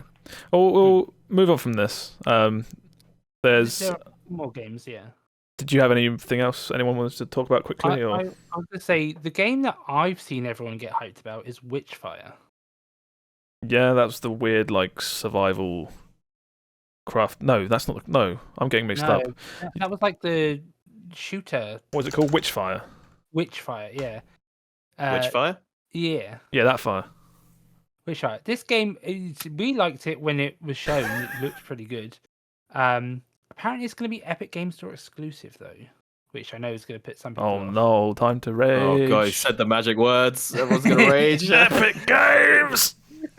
Yeah, this game is the one that this is the game that I've seen most people excited about from the announcements over the last couple of weeks. This was the Painkiller / Serious Sam kind of Twitch shooter game. I think so, yeah. Are people talking about this? I haven't seen anyone talk about this. I haven't seen anyone mention this again. I've been asking people, and they've all been like, Witchfire. Yeah, because they're confused. They're like, Witchfire? Witchfire. But for me personally, the game that I was most excited about was, well, other than like Monster Hunter that's coming out soon, it was Final Fantasy 16. Seeing a little bit more about that, I'm on board. 2023 though, 2023. I know. I still don't know what the game is, but I'm like, I'm interested. Well, it's an action game. It's an action RPG. Yeah. And it's Final Fantasy. Sick. There's a few shows that we didn't watch, so we'll go into those now. Let's just close these tabs. So, you had the Capcom Showcase. This was actually I would say. Did we not watch this? We did not watch this. This was a really solid show. It was like 11 p.m. on a Monday or something. And I was like, I'm thinking of the PlayStation one. Yeah. Because they just showed a bunch of Capcom stuff. Yeah. So I'm back on board. I'll go through the reveals really, really quickly. More info on Monster Hunter Rise Sunbreak, which comes out in, I think, 11 or 12 days. June 30th. June 30th, so 11 days. Very, very cool. They announced last big game of 2022. 4 months of nothing. That's five months of nothing. They showed the requirements to play it, which sounds odd, but it is an expansion. So you have to finish the base game. The base game's final boss to play Sunbreak, which I'm kind of annoyed about because I've now got 11 days to finish Rise again. so we'll see. We asked you last time when the game launched, mate. 2 people currently playing through. Yeah, I know. I have to find time to play. Or Laura and I are playing it together. We're going to. Yeah. So, I own Rise on PC. I own Sunbreak on PC. I just gotta get to it basically. Knuckle down. They showed that. No new info on Street Fighter 6, just reaffirming that it's real. They showed Guile. No, Guile was Jeff Keighley's Summer Game Fest. It was the first thing he showed. Okay. Oh, yeah. More Capcom fighting collections, blah, blah, blah. Exoprimal. This is the dinosaur. Oh, yeah. Shooter. Thank you, Sam. I'm glad I get that reaction. Oh, yeah. Because Steve don't like it. I think it's fucking awesome. I think the story looks dumb. Fucking hilarious. It looks amazing. Dumb. Okay, so the story concept looks dumb, but the gameplay looks great. For people that don't know what this is a 4-player PvPvE game. You play as, I assume, humans in mech suits. Well, they might just be... No, yeah, they're humans in mech suits. And you're fighting against an evil AI that is taking humanity hostage. The evil AI is kind of testing humanity, I think, by opening weird rifts in space and summoning thousands of raptors. So it's prehistoric dinosaurs against cool anime mechs. And I just think that the juxtaposition of that is just hilarious. I love it so much. And you've got to, and again, it's you're in your mech suits fighting the dinosaurs and the other team in mech suits. Yeah, so it's as we say, it's PvPvE. PvP. Yeah, so it's 4v4, and you're all doing kind of like missions on a map, but occasionally you meet up for like fights and you fight each other. Well, hold up. That sounds like another game that no, I'm so quite a big fan of. it's definitely not Hunt Showdown. It's Okay. it's more like arcadey. So I think you spawn in and it's kind of like, say you're both doing like pushing a cart at the same time, or like capturing zones. I'm watching the gameplay now. It's like you see the other team's ghosts doing the same things as you right next to you through the same level. Okay. And occasionally you fight each other. And occasionally as well, it said in the trailer that you team up as like a group of 8 to take down a bigger boss. It looks fucking cool. Anyone that sounds curious about how weird that sounds, watch the trailer for Exoprimal. I've signed up for all the betas and stuff because I really want to just try it as soon as possible. I tried to, but it was like the first beta was North America and it said, you're not eligible for this. I'm like, that's weird. I signed up and it was fine. It just said, good job. Try again. So yeah, they showed that. I think that looks really cool. They announced a Dragon's Dogma anniversary video for a later date, and that video has now happened. So that news ended up being Dragon's Dogma 2. Yeah. That presentation, I saw so many reaction clips to that where the guy they specified there was a slot for Dragon's Dogma. Everyone was like, "Oh my god," because this is a cult classic. Absolutely, like, rave about this game. They won't shut up about it. And they were like, "All right, we've scheduled a slot. Here it is, Dragon's Dogma." And the whole presentation was the guy coming out and being like, "We made it, guys. 10 years of Dragon's Dogma. Thank you so much. I'll see you next time." And everybody was like, "What the fuck? Are you kidding me?" But turns out there is now a sequel. Yeah, I had never played or seen Dragon's Dogma before, but the way he talked about it in the clips they showed, I was like, "Oh, I actually want to play it." And it's on sale at the moment, so I got it for £3. Or no, I was gifted it. Yeah, it's. But yeah, I was like, "Oh, that still looks like it would hold up." I've had some people tell me that the gameplay is not as good as they, showed, but I was like, "I'll give it a try." Temper your expectations. It's not going to light the world on fire, but it's the closest thing Capcom have done to like anything kind of D&D looking. Capcom's normally very like, not like they do demons and stuff, but nothing like fantasy really. Yeah. Whereas this is like, what's the monster called with the big eye? Beholder? Beholder, yeah, there's like kind of Beholder looking stuff, and like Dark Souls skeletons and things like that. Yeah. You said that, and all I could think was Cthulhu. Yeah, it's probably in this game somewhere. But yeah, so they announced a separate video, and the separate video was the guy talking about how he loves Dragon's Dogma, and at the end he opens his jacket at the end, and he's got a T-shirt that says Dragon's Dogma 2, and then everyone collectively went mad. Pretty cool. I would have loved if he opened his T-shirt and goes, "That's it, fuckers." Well, I think the fact that they didn't announce Dragon's Dogma 2 at this original show, and the fact that it's such a cult game, I don't really think people expected a sequel.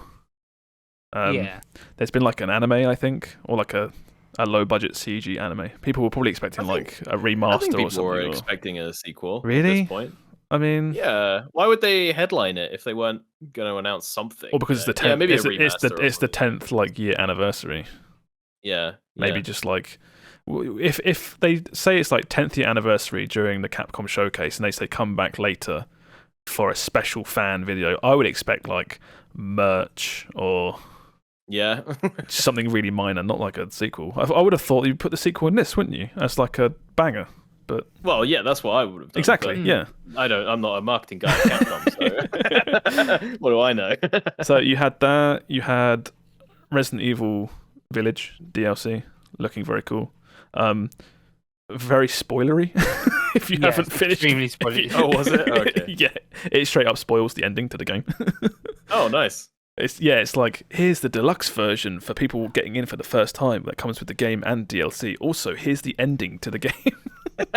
So bother, yeah. It's a bit bizarre, but so the DLC is in third person, whereas the whole game is in first person. What? And what they've done... They're adding a third person mode as well, right? Steve, Yeah. I'm getting there. Christ. You want to run the news, Steve? You thought I forgot? Yeah. They've reworked third person like camera angles into the entire base game of RE8, which is sick. I think that's brilliant. Because it's cool. It's stuff like that make me want to play again. Yeah. So I could do a whole new playthrough again, like playing in Have third they person. changed like mechanics though? Because I feel like they say they're gonna make it third person, and then I think like, oh great, it's gonna play like RE2 remake or Yeah. something like that. But the shooting in RE2 remake is great, and the shooting in Village is there. So supposedly they've added a whole bunch of like new animations and stuff to make it work in third person. Right. Okay. Oh, that's kind of cool. It's really Okay. cool. Yeah, it at least intrigues me, right? Yeah. Well, Yeah, I would yeah. boot it up to see if the game still plays similarly, or if it's like a whole different experience. Play the first section, get all the way through there, and then realize the rest of the game isn't worth playing. Yeah, and then realise Lady Demetresque is You- nowhere to be seen and turn it off. the dollhouse is pretty good. I enjoyed that. That was my Yeah. biggest problem with RE8 is it felt like 4 different games stapled Yeah. together. And none of them were as good as the first one. Yeah, it's like you have the Yeah. Lady Demetresque house, which is like the remake games with like keys like and backtracking and stuff. That's peak Resident That's- Evil, isn't yeah. it? And then it never quite goes back And to then, that. then you go to Spooky House, where it's a scary corridor simulator with a puzzle game in the middle. Yeah. And then you go to like a factory where you get a machine gun and it goes out. And That a game, tank. oh, Yeah. that it's like 3 or 4 games. It's so Yeah. weird. But yeah, DLC would be cool. And then you had a little bit more on RE4 remake. They didn't really show much more, to be honest. Yeah. Compared to what was it? The Xbox show. I think they showed RE4. Yeah, that's where they announced it. Yeah. No, Yeah. no, it was the Sony one. No, it was, yeah, Sony one. Sorry, yeah, it was a Sony Yeah. one. That one, yeah. They showed Leon walking around. I'm like, sick. That's about it. Leon looking good. He is looking very good. He's looking very handsome, man. He's They're not buffed up like Chris has, though. I'm disappointed. always smuggling watermelons in his arms. yeah. And RE2, 3, and 7 have next gen upgrades. Everyone's pissed about the RE2 one because it like raises the requirements and breaks a bunch of mods. Because you know how people love turning Mr. X into like Pikachu and Shrek and Thomas the Tank Engine. it breaks Those people are pissed. Yeah. Okay. So Didn't I see something about Okay. that they put out a statement saying they're leaving the original? they are, up yeah. on So the- they've, as of very recently, they've said they're going to revert it. But I thought that was quite funny. So that was the Capcom show. Really solid show. I thought it was. I gave it like my personal like 9 out of 10 because not 10 out of 10 because there's nothing new that's like shocking, but just everything here Yeah. I liked.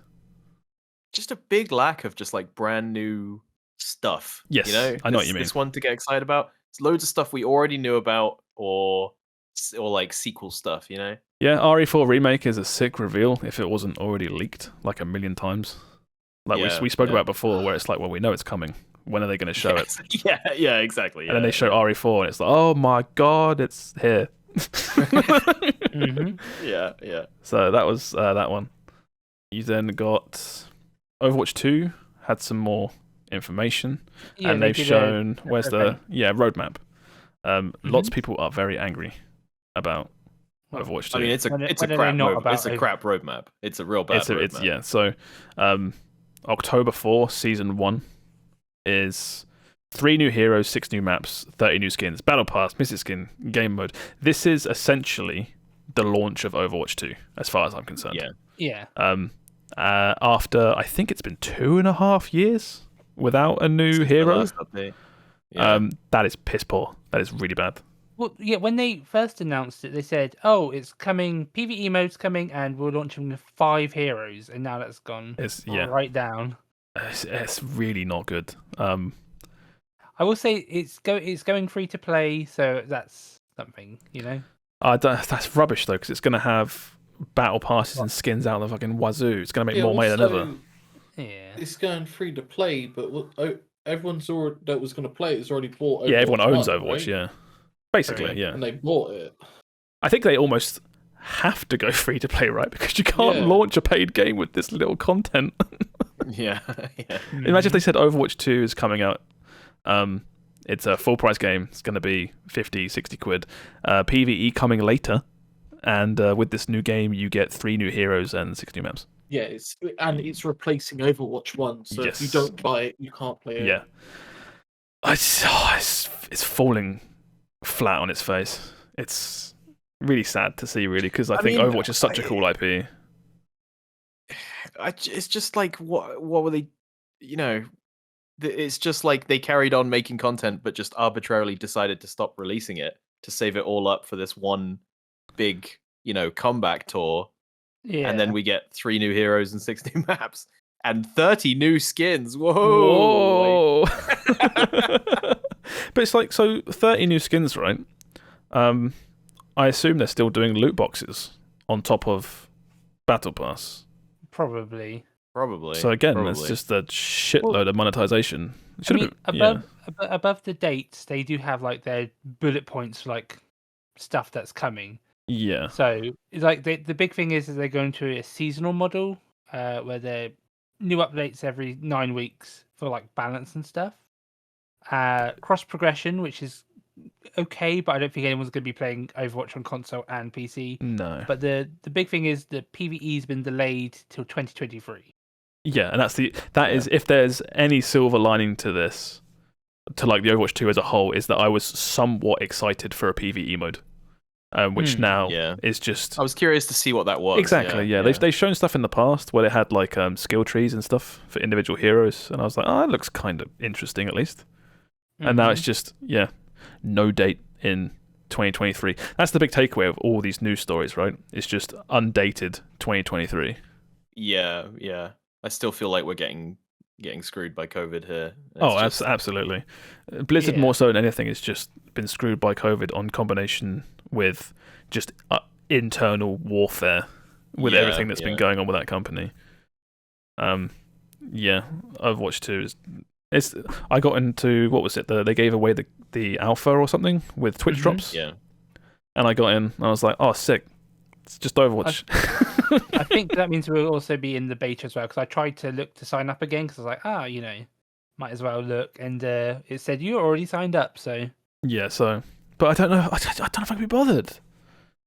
Like, I'll give it a try. I like the characters of Overwatch, so I'll give it a try. I've done my time with Overwatch. Like nothing compels me to go back to Overwatch. But even if you put a new patch on October 4th, but you put a 2 in front of it and don't add much else. Like what? Yeah, why is this a sequel? Yeah, it's not. It's not a sequel until a PvE mode comes out and it's somewhat substantial, which I don't know if I think it will anymore because I don't trust Blizzard. Yeah, don't. Yeah, it's weird. It's weird. The whole messaging has just been so scuffed. Like they just said, okay, we stopped updates because we were planning to do a sequel. We're not going to do the sequel. Here's just here's the big update. Call it like Overwatch. I don't know. Comeback or something. I don't know. I'm not a Blizzard marketer. I just feel like, because even I heard you guys talking about it there, and it was like, I think Sam said something about like, oh, if you don't buy Overwatch 2, you can't play it or something. And it's like, no, that's still not right. It's not anyone's fault. It's just the messaging around what this actually has been so poor that when people are like, wait, so if I don't buy Overwatch 2, I can't play Overwatch anymore? And it's like, no, but I don't blame you for thinking that. At one point, when it was first announced, the original messaging was, you buy Overwatch 2 for the single player component and for updated like graphics. Yeah. Yes. And if you and you could still play Overwatch 1 online with the Overwatch 2 players, but you don't have the campaign and you don't have the updated graphics. And now, at some point over time, that has obviously completely changed, with them not really explaining the messaging properly, as you were saying. Because there's been times, like you've been saying, where Steve's been like, oh, the game's going free to play, and we've been like, has that not been the case the whole time? Yeah, when that got announced in the show, like, oh, it's free to play, I was like, my initial reaction was like, yeah, we knew that, but then I thought about it later, and I was like, did we not? Like, I assumed because it's an update that it was free, that it would be free to play. But I guess, was the other way that you still had to buy Overwatch 1 to play it? So weird. I don't. Yeah, I still don't understand. Bad. It's just bad. It's straight up bad messaging. It's stuff like that really it can kill the whole thing. It's like the whole. Yeah. I love bringing it up. It's the whole thing with the Wii U and the Wii. Yeah. Where the Wii U comes out and people are like, is this a new thing? Is this an update? Oh, I'm just not going to bother. that's like the other way though, where they should have called that the Wii 2. Yeah. And then people might have bought it. Yeah. But it's just bad messaging. It's just people don't know what they're buying, or they don't understand what it is. Yeah. There's going to be a lot of people that aren't as in the loop as we are, where they're going to get into Overwatch 2 and be like, "Oh, sick! I loved Overwatch. Let's play Overwatch 2," and they didn't realize at the time it's the same game, basically. Yeah. Well, it was the same for the alpha. Like a lot of streamers were like, "Oh, I'm excited to play," and then it's like, "Wait, this is just Overwatch again." Exactly, and you're gonna get that. It's a patch. You're gonna see a lot of downloads with Overwatch 2, but I don't know how much retention you'll see when people realize that it's just Overwatch 2. They will play like the first week. It will have a lot of people playing it. Oh, no doubt. It will have a lot. Yeah. We'll have a lot of people streaming it, and they will try to cling to that. And I guarantee after a week it's gone. Or Overwatch. But you'll see them be like, "Oh, we had X amount of players on launch, this, that, and the other," and it's like it means nothing. Or Overwatch is still a really fun game. It's the bit that I keep going about. It's just that I have played it. I don't have any reason to go back to Overwatch. I don't want to play it again. I've had my time with it. Yeah. So this like sort of middling size update. This trick they're trying to pull. It's not gonna get me. Yes, it is. Yeah, it feels like a trick. Yeah. I think like the last time I played Overwatch, I think there's probably been about 4 or 5 heroes released since I last played.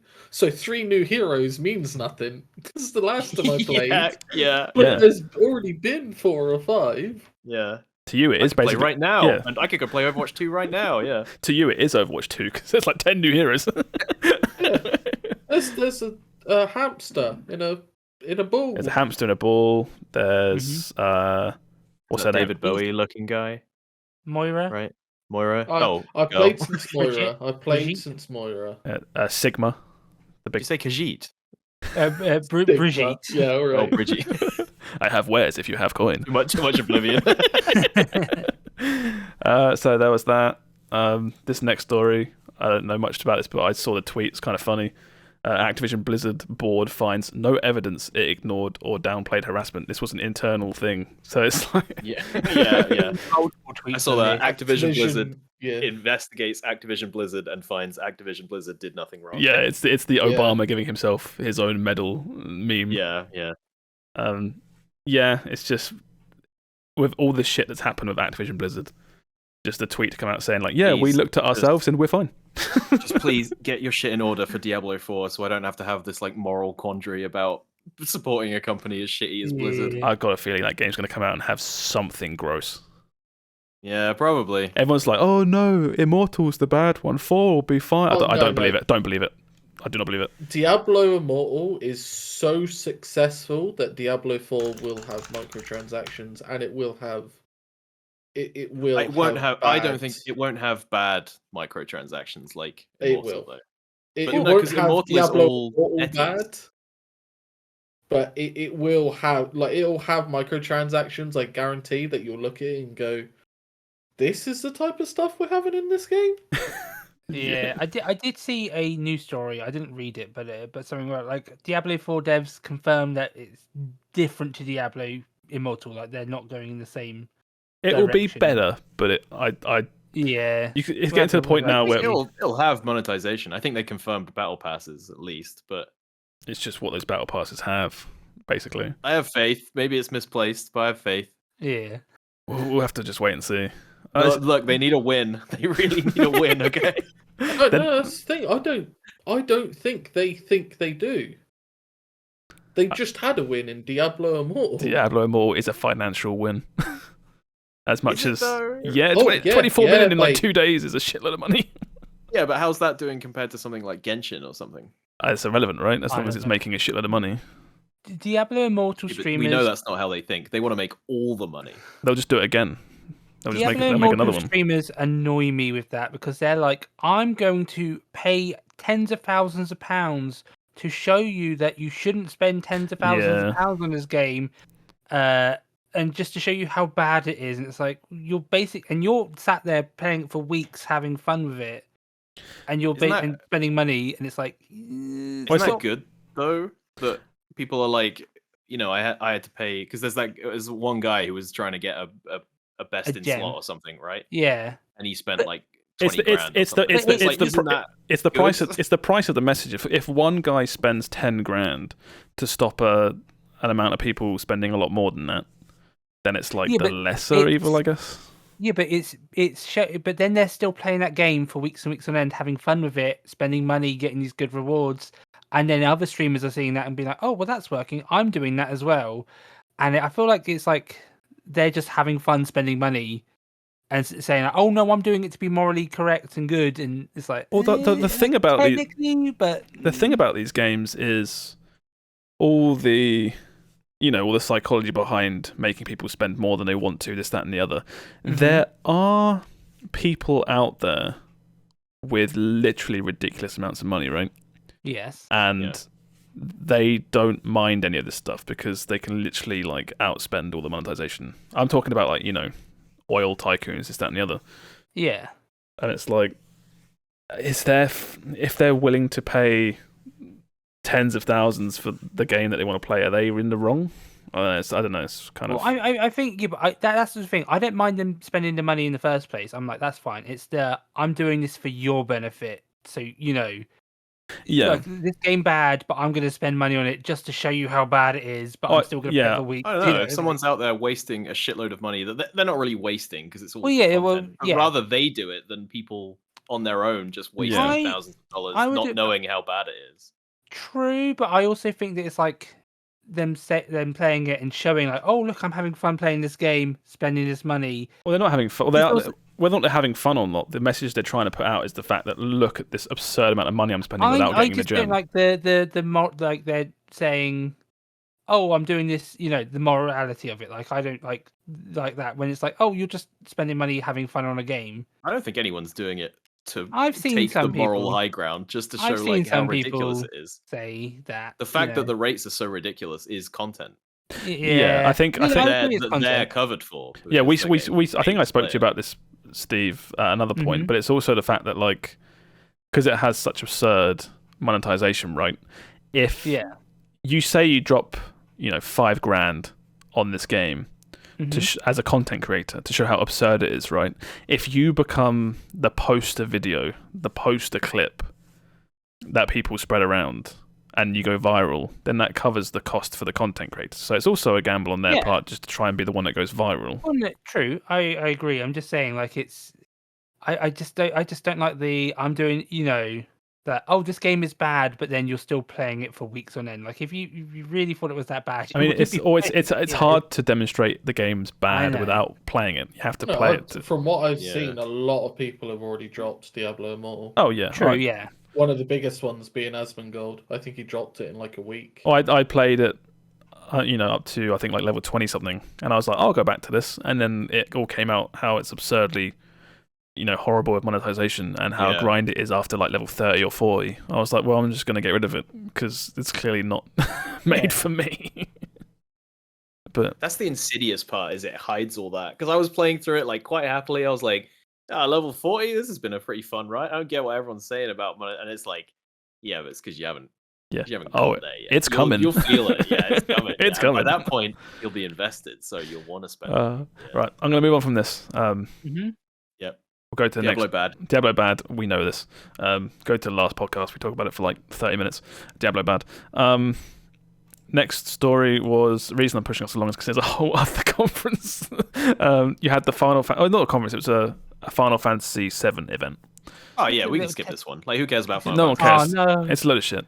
I assume it's all Final Fantasy VII related, who cares? No, they showed... There was quite a few big bombs here. They showed... let me scroll down. There was. So Final Fantasy VII Rebirth is the big one. So that is... It's Final Fantasy VII Remake Part 2. Mm-hmm. Okay. It's hard. I'm going to say kind of skip this section via the timestamps at the bottom because it's hard to talk about this without spoiling Remake Part 1. I will just who doesn't know the story of Final Fantasy VII? Well, that's the thing, is it's not about the story of Final Fantasy VII. It kind of goes places, doesn't it? I will just say quickly before people skip though, they did confirm that this is part 2 of 3. Yes, it's part 2 of 3. So Final Fantasy, again going into spoilers now. Final Fantasy Remake Part 1 at the end kind of establishes that it's going off the rails a little bit from the original game. Yeah, and it's not the same timeline. It is not the same timeline. And the fact that this isn't called Remake Part 2, it's straight up, different subtitle. This is a new game. I'm really excited to see what they do with this. The trailer just shows kind of, what is it? It's like Cloud and Sephiroth walking around an open world. The trailer was kind of boring, I'm not going to lie. Like, I know... No, let me get this. I know what's in I know what should be coming up next, like in Final Fantasy VII, like the next 3 areas. I'm like, they showed none. They showed like canyons and. But it's this Cloud rocking around with Sephiroth. I wanted. I wanted the hypest shit ever. I wanted Chocobo Farm. I wanted Gold Saucer. I wanted Cosmo Canyon. Give me some of that. So is literally Sephiroth. When Cloud is rocking around with Sephiroth, is that in the past or is that new content? That's got to be the flashback. Right? No, but Sam, has it got to be the flashback? Okay, right. Okay, yes. See, I understand that, right? But at the same time, because they did that thing, right, where they showed a younger Sephiroth, yes, as well, and yeah, they're going places, right? It's trailer. As someone that's Final Fantasy VII isn't in my top 3 Final Fantasies. Let me put it that way. I'm hyped. Yeah, I'm excited. I'm excited for this. I'm excited. No, don't go into that. We ain't got enough time for that. I'm excited because we got Rebirth. We got Remake, then Rebirth, and I assume it's going to be Revengeance. Oh, I fucking hope so. That'd be sick. Final Fantasy VII Revengeance. I'm excited to see how far they're going in this game and where the cutoff point is. Like, I know I've got a good idea where they could cut it off. I hope that it goes Final Fantasy VII Rebirth, which is their weird take on the rest of the game, right? Where it's all like it was open world and stuff like that. And I hope the last one is just called something crazy like Final Fantasy VII Reimagined, and they just go fucking weird with it. That would be good. Yes. But so 3-part trilogy now. So, just because I played. Well, I didn't play. I watched Aaron play most of it, but. Yeah. I know that it ends right when you get out of the city. Yes. Which is like, 3 hours of gameplay? In the original, In the original? If Are they going to cut a bunch of stuff out to fit the rest of the game into a trilogy? That's the thing. No one knows. It could be God knows what.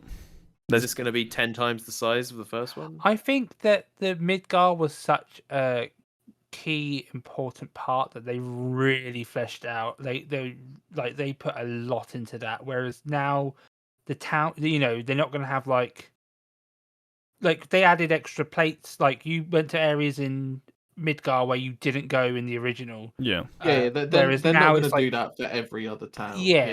It's going to be like, smaller towns like dotted here and there, open world, I assume, or close to it. The trailer didn't show much, but it in my mind it kind of says like, look at these 2 characters walking around a big open area. It's got to be somewhat open, I think. Anyone annoyed? It's just not just a straight up retelling of the story. Nope. If you want the original game, go play it on PC with mods. You can make it look amazing. Or, as they announced here, they're bringing a mobile. Yeah, they're doing. It's around here somewhere. It's not. Is it Reunion? Yeah. No, that's Crisis Core. That's not the one. They're redoing. Final Fantasy. Well, yeah, we'll get there. Final Fantasy VII Ever Crisis is a mobile retelling of the original game. Which I'm surprised. I was talking to my brother about this. I'm surprised that the graphics in the mobile game look like the PS1 but better. Like, I know this trailer has like 3D, like that looks considerably better than the PS1. The actual like walking about looks like it's like the pixel squarey blocky Cloud, but like actual. And I'm surprised they haven't done a version of that for PC. Well, it's okay. So listen, right? Mm-hmm. If you want a proper FF7 remake, the way you can kind of imagine it, like less budget than what they're doing, you just want better models and stuff. Mm-hmm. You can do that on PC quite easily. You can make them all like new models, look like HD remaster. That's what I played. Yeah, there's all that. No, I mean you can straight up replace the in-game models with higher model versions. Oh, okay. People have done that because people love Final Fantasy VII. Modding, right? Yeah, you mod it all in. So you can. It's not it's not a game you buy on Steam. It's not that easy, but you can make it happen if you want it. So no. I'm just surprised that this mobile game, even though the combat's changing to be like touch based, I'm surprised that they didn't put this Ever Crisis isn't coming to Steam as well. It might do. You never know. It might mix up in the future. It wasn't announced, but we'll have to see. Other stuff will go back up. So yeah, the other big one is Crisis Core remake coming this year, end of this year. I like that. One of the few great PSP games. Yeah, I'll play this again because the last time I played this was on PSP. 15 years ago or something stupid. And a couple things that they just quickly before we said they said. Final Fantasy VII Remake is now on Steam. It's come out. It's on sale as well for a couple of weeks. So now's the perfect time to get it. This game was announced. It's coming to Steam. Didn't say Epic, so I imagine that maybe their deal with Epic is stopped. I don't get it. Doesn't unless you've got an exclusivity deal. Doesn't make sense not to put it on every platform available. And then, but Final Fantasy Rebirth. It said PS5, so I assume that's going to be PS5 exclusive for a while. What are they doing? Just put them out. I know. Sometimes I think it's straight up Sony being like, "Here's $1 million, PS5 only for a while," and they're like, "Okay." All they could afford was the mobile version. So them remaking Crisis Core for this year before Rebirth comes out feels like an attempt to try and get people used to Zack before Rebirth.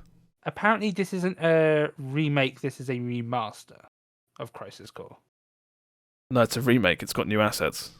I'm pretty sure. No, I'm pretty sure somewhere I read they said Zack did not look like that on PSP.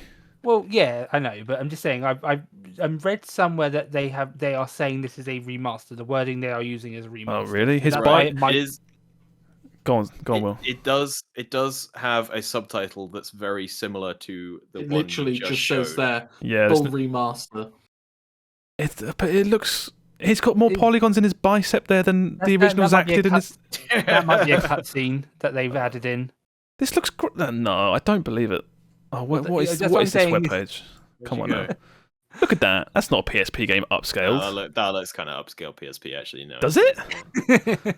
I clearly misremembering what the PSP looked like. I'm being charitable. But I never played it. I never owned a PSP, so I'm excited to play it.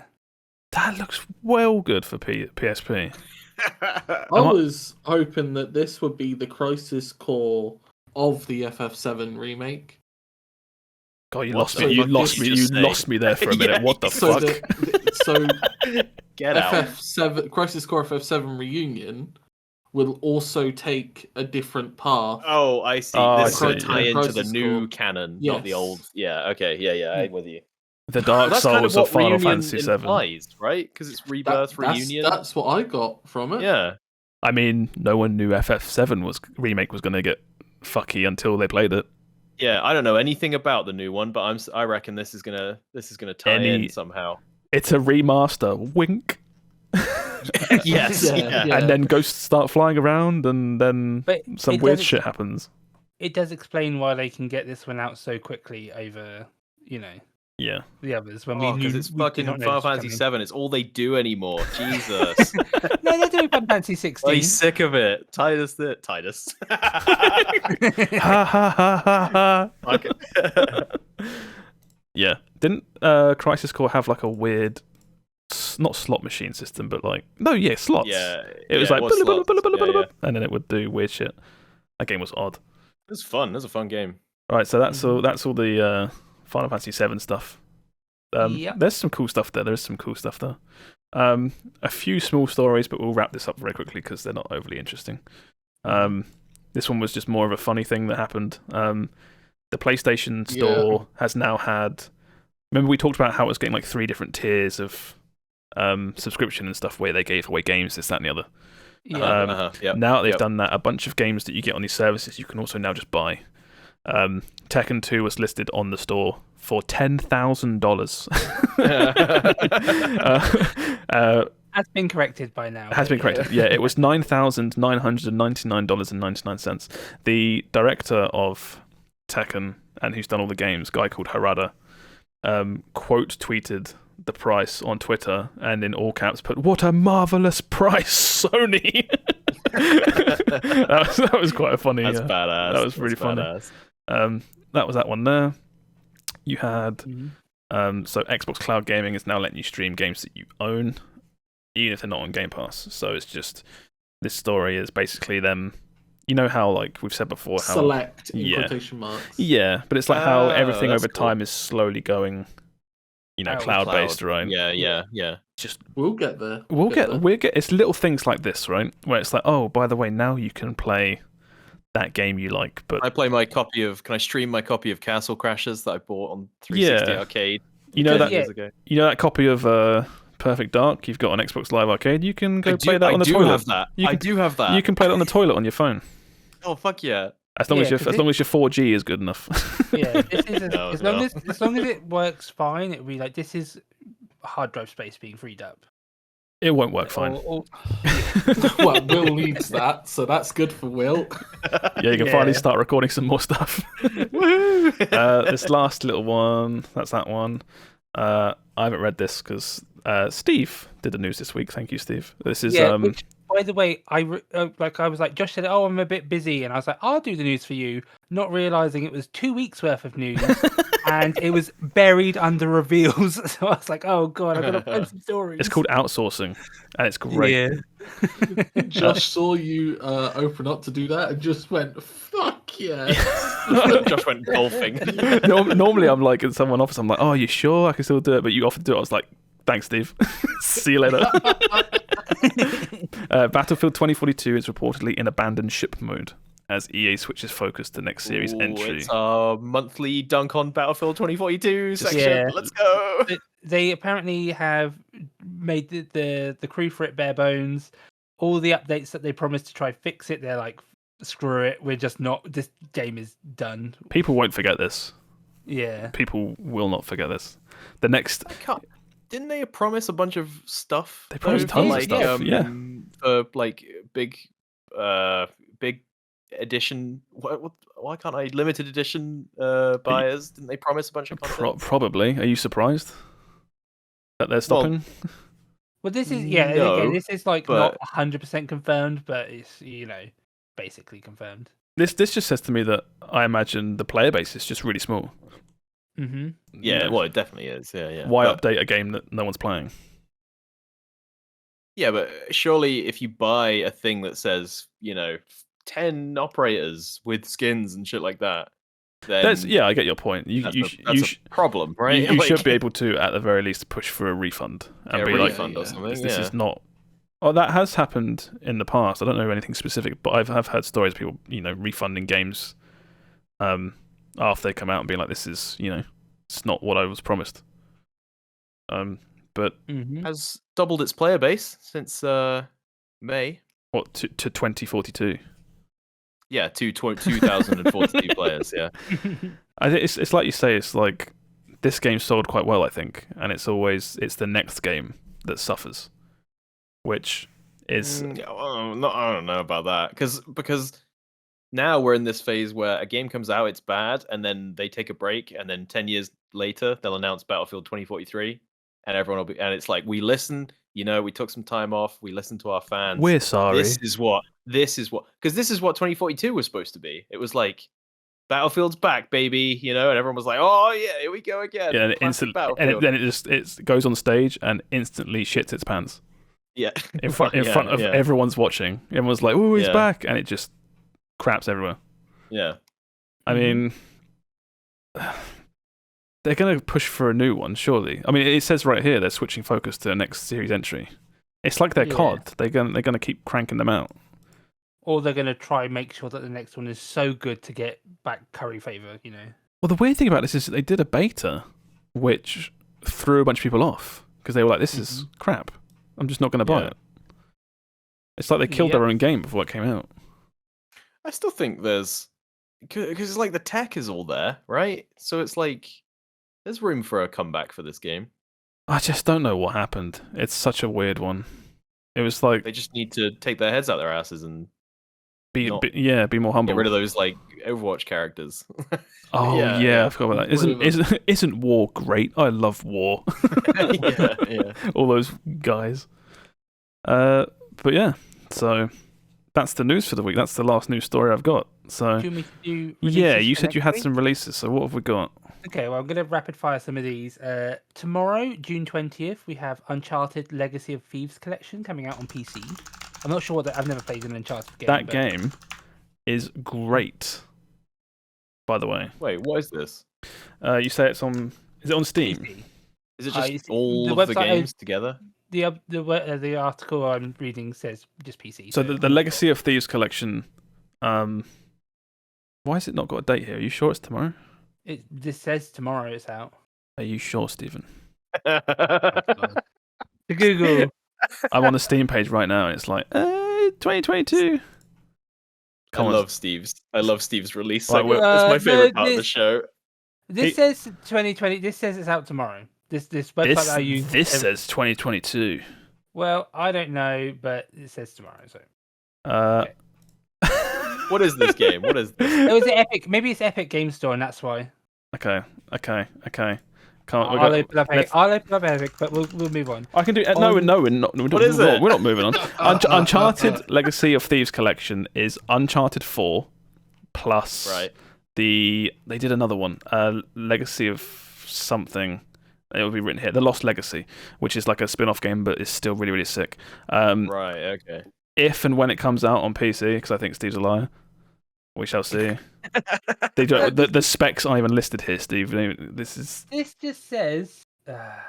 When does this come out tomorrow? It says June 20th tomorrow. I hate this. This is going to be a fun one. All right. Do we think this will be out by the time the podcast comes out? absolutely not. Are you sure it's not? I'll get it. Are you sure it's not? Are you sure it's not It says American game date? Is it not? PC. Is it not the 6th day of the 20th month? No, Yeah. this is all of June. Have we checked Game Pass? Maybe it's maybe it's Game Pass. Maybe it's coming out. Okay. Maybe it's GOG. I'm going to go with my boy Steve. Steve would never get something wrong in his section of the show. So I think this I will be hate out you by all. tomorrow. I'm gonna with you, post Steve. Steve, I'm I'm gonna behind you. Post you a screenshot of this saying it's coming out the 20th. I'm on your side. Will, Thank you, Will. you're being horrible. Will, stop it. All right, Steve. What else is coming out tomorrow? Okay, June 21st, Fall Guys is going free to play. That So- is, yeah. I'm Oh, pretty that's sure. cool. I'll check that out. I think a lot of people are like, oh, I'll go for, because this is where they're also going back to season 1. Yeah, Um, I'll play that for a bit. That'll and be it's fun. Yeah. cross-platform. It's coming to all the platforms, So that's that. June 23rd, Sonic Origins. I've heard bad things. I mean, that's just the ROMs dumped for Yeah. 50 quid, right? Yeah, and several different versions where you need to get all of them to get the several different of them ones to get all the different modes and stuff. 'cause Yeah, they act go like go hard on to- go on Google and type in like play Sonic online, and you'll find a website probably Yeah. that lets you just play it in a browser. This next one is more that I'm interested in. On June 23rd,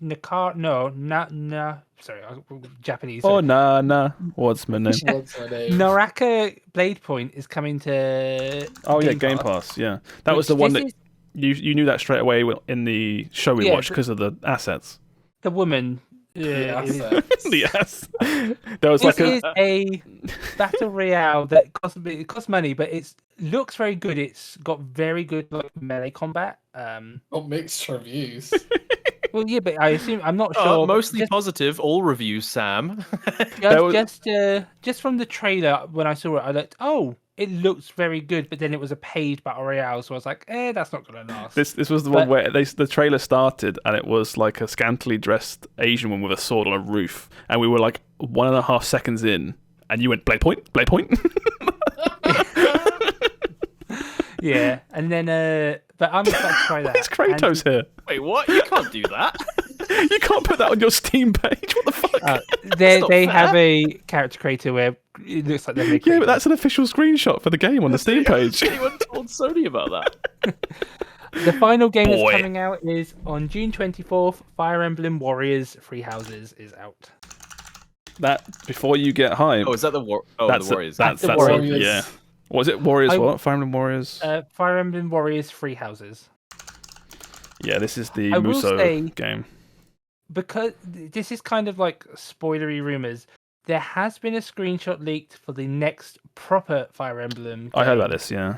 And people are saying, and there's also that kind of ties in with the rumors that the Nintendo Direct is going to be June 29th, where they're giving this game like a week of breathing to maybe sell, and then they're going to announce the next Fire Emblem game. So, yeah, this is Fire Emblem Warriors. The first Fire Emblem Warriors wasn't good, but this one might be better. Maybe. Maybe not. Yeah, it's out on knows? Switch exclusive. And that comes out tomorrow That comes out on the 24th on GOG.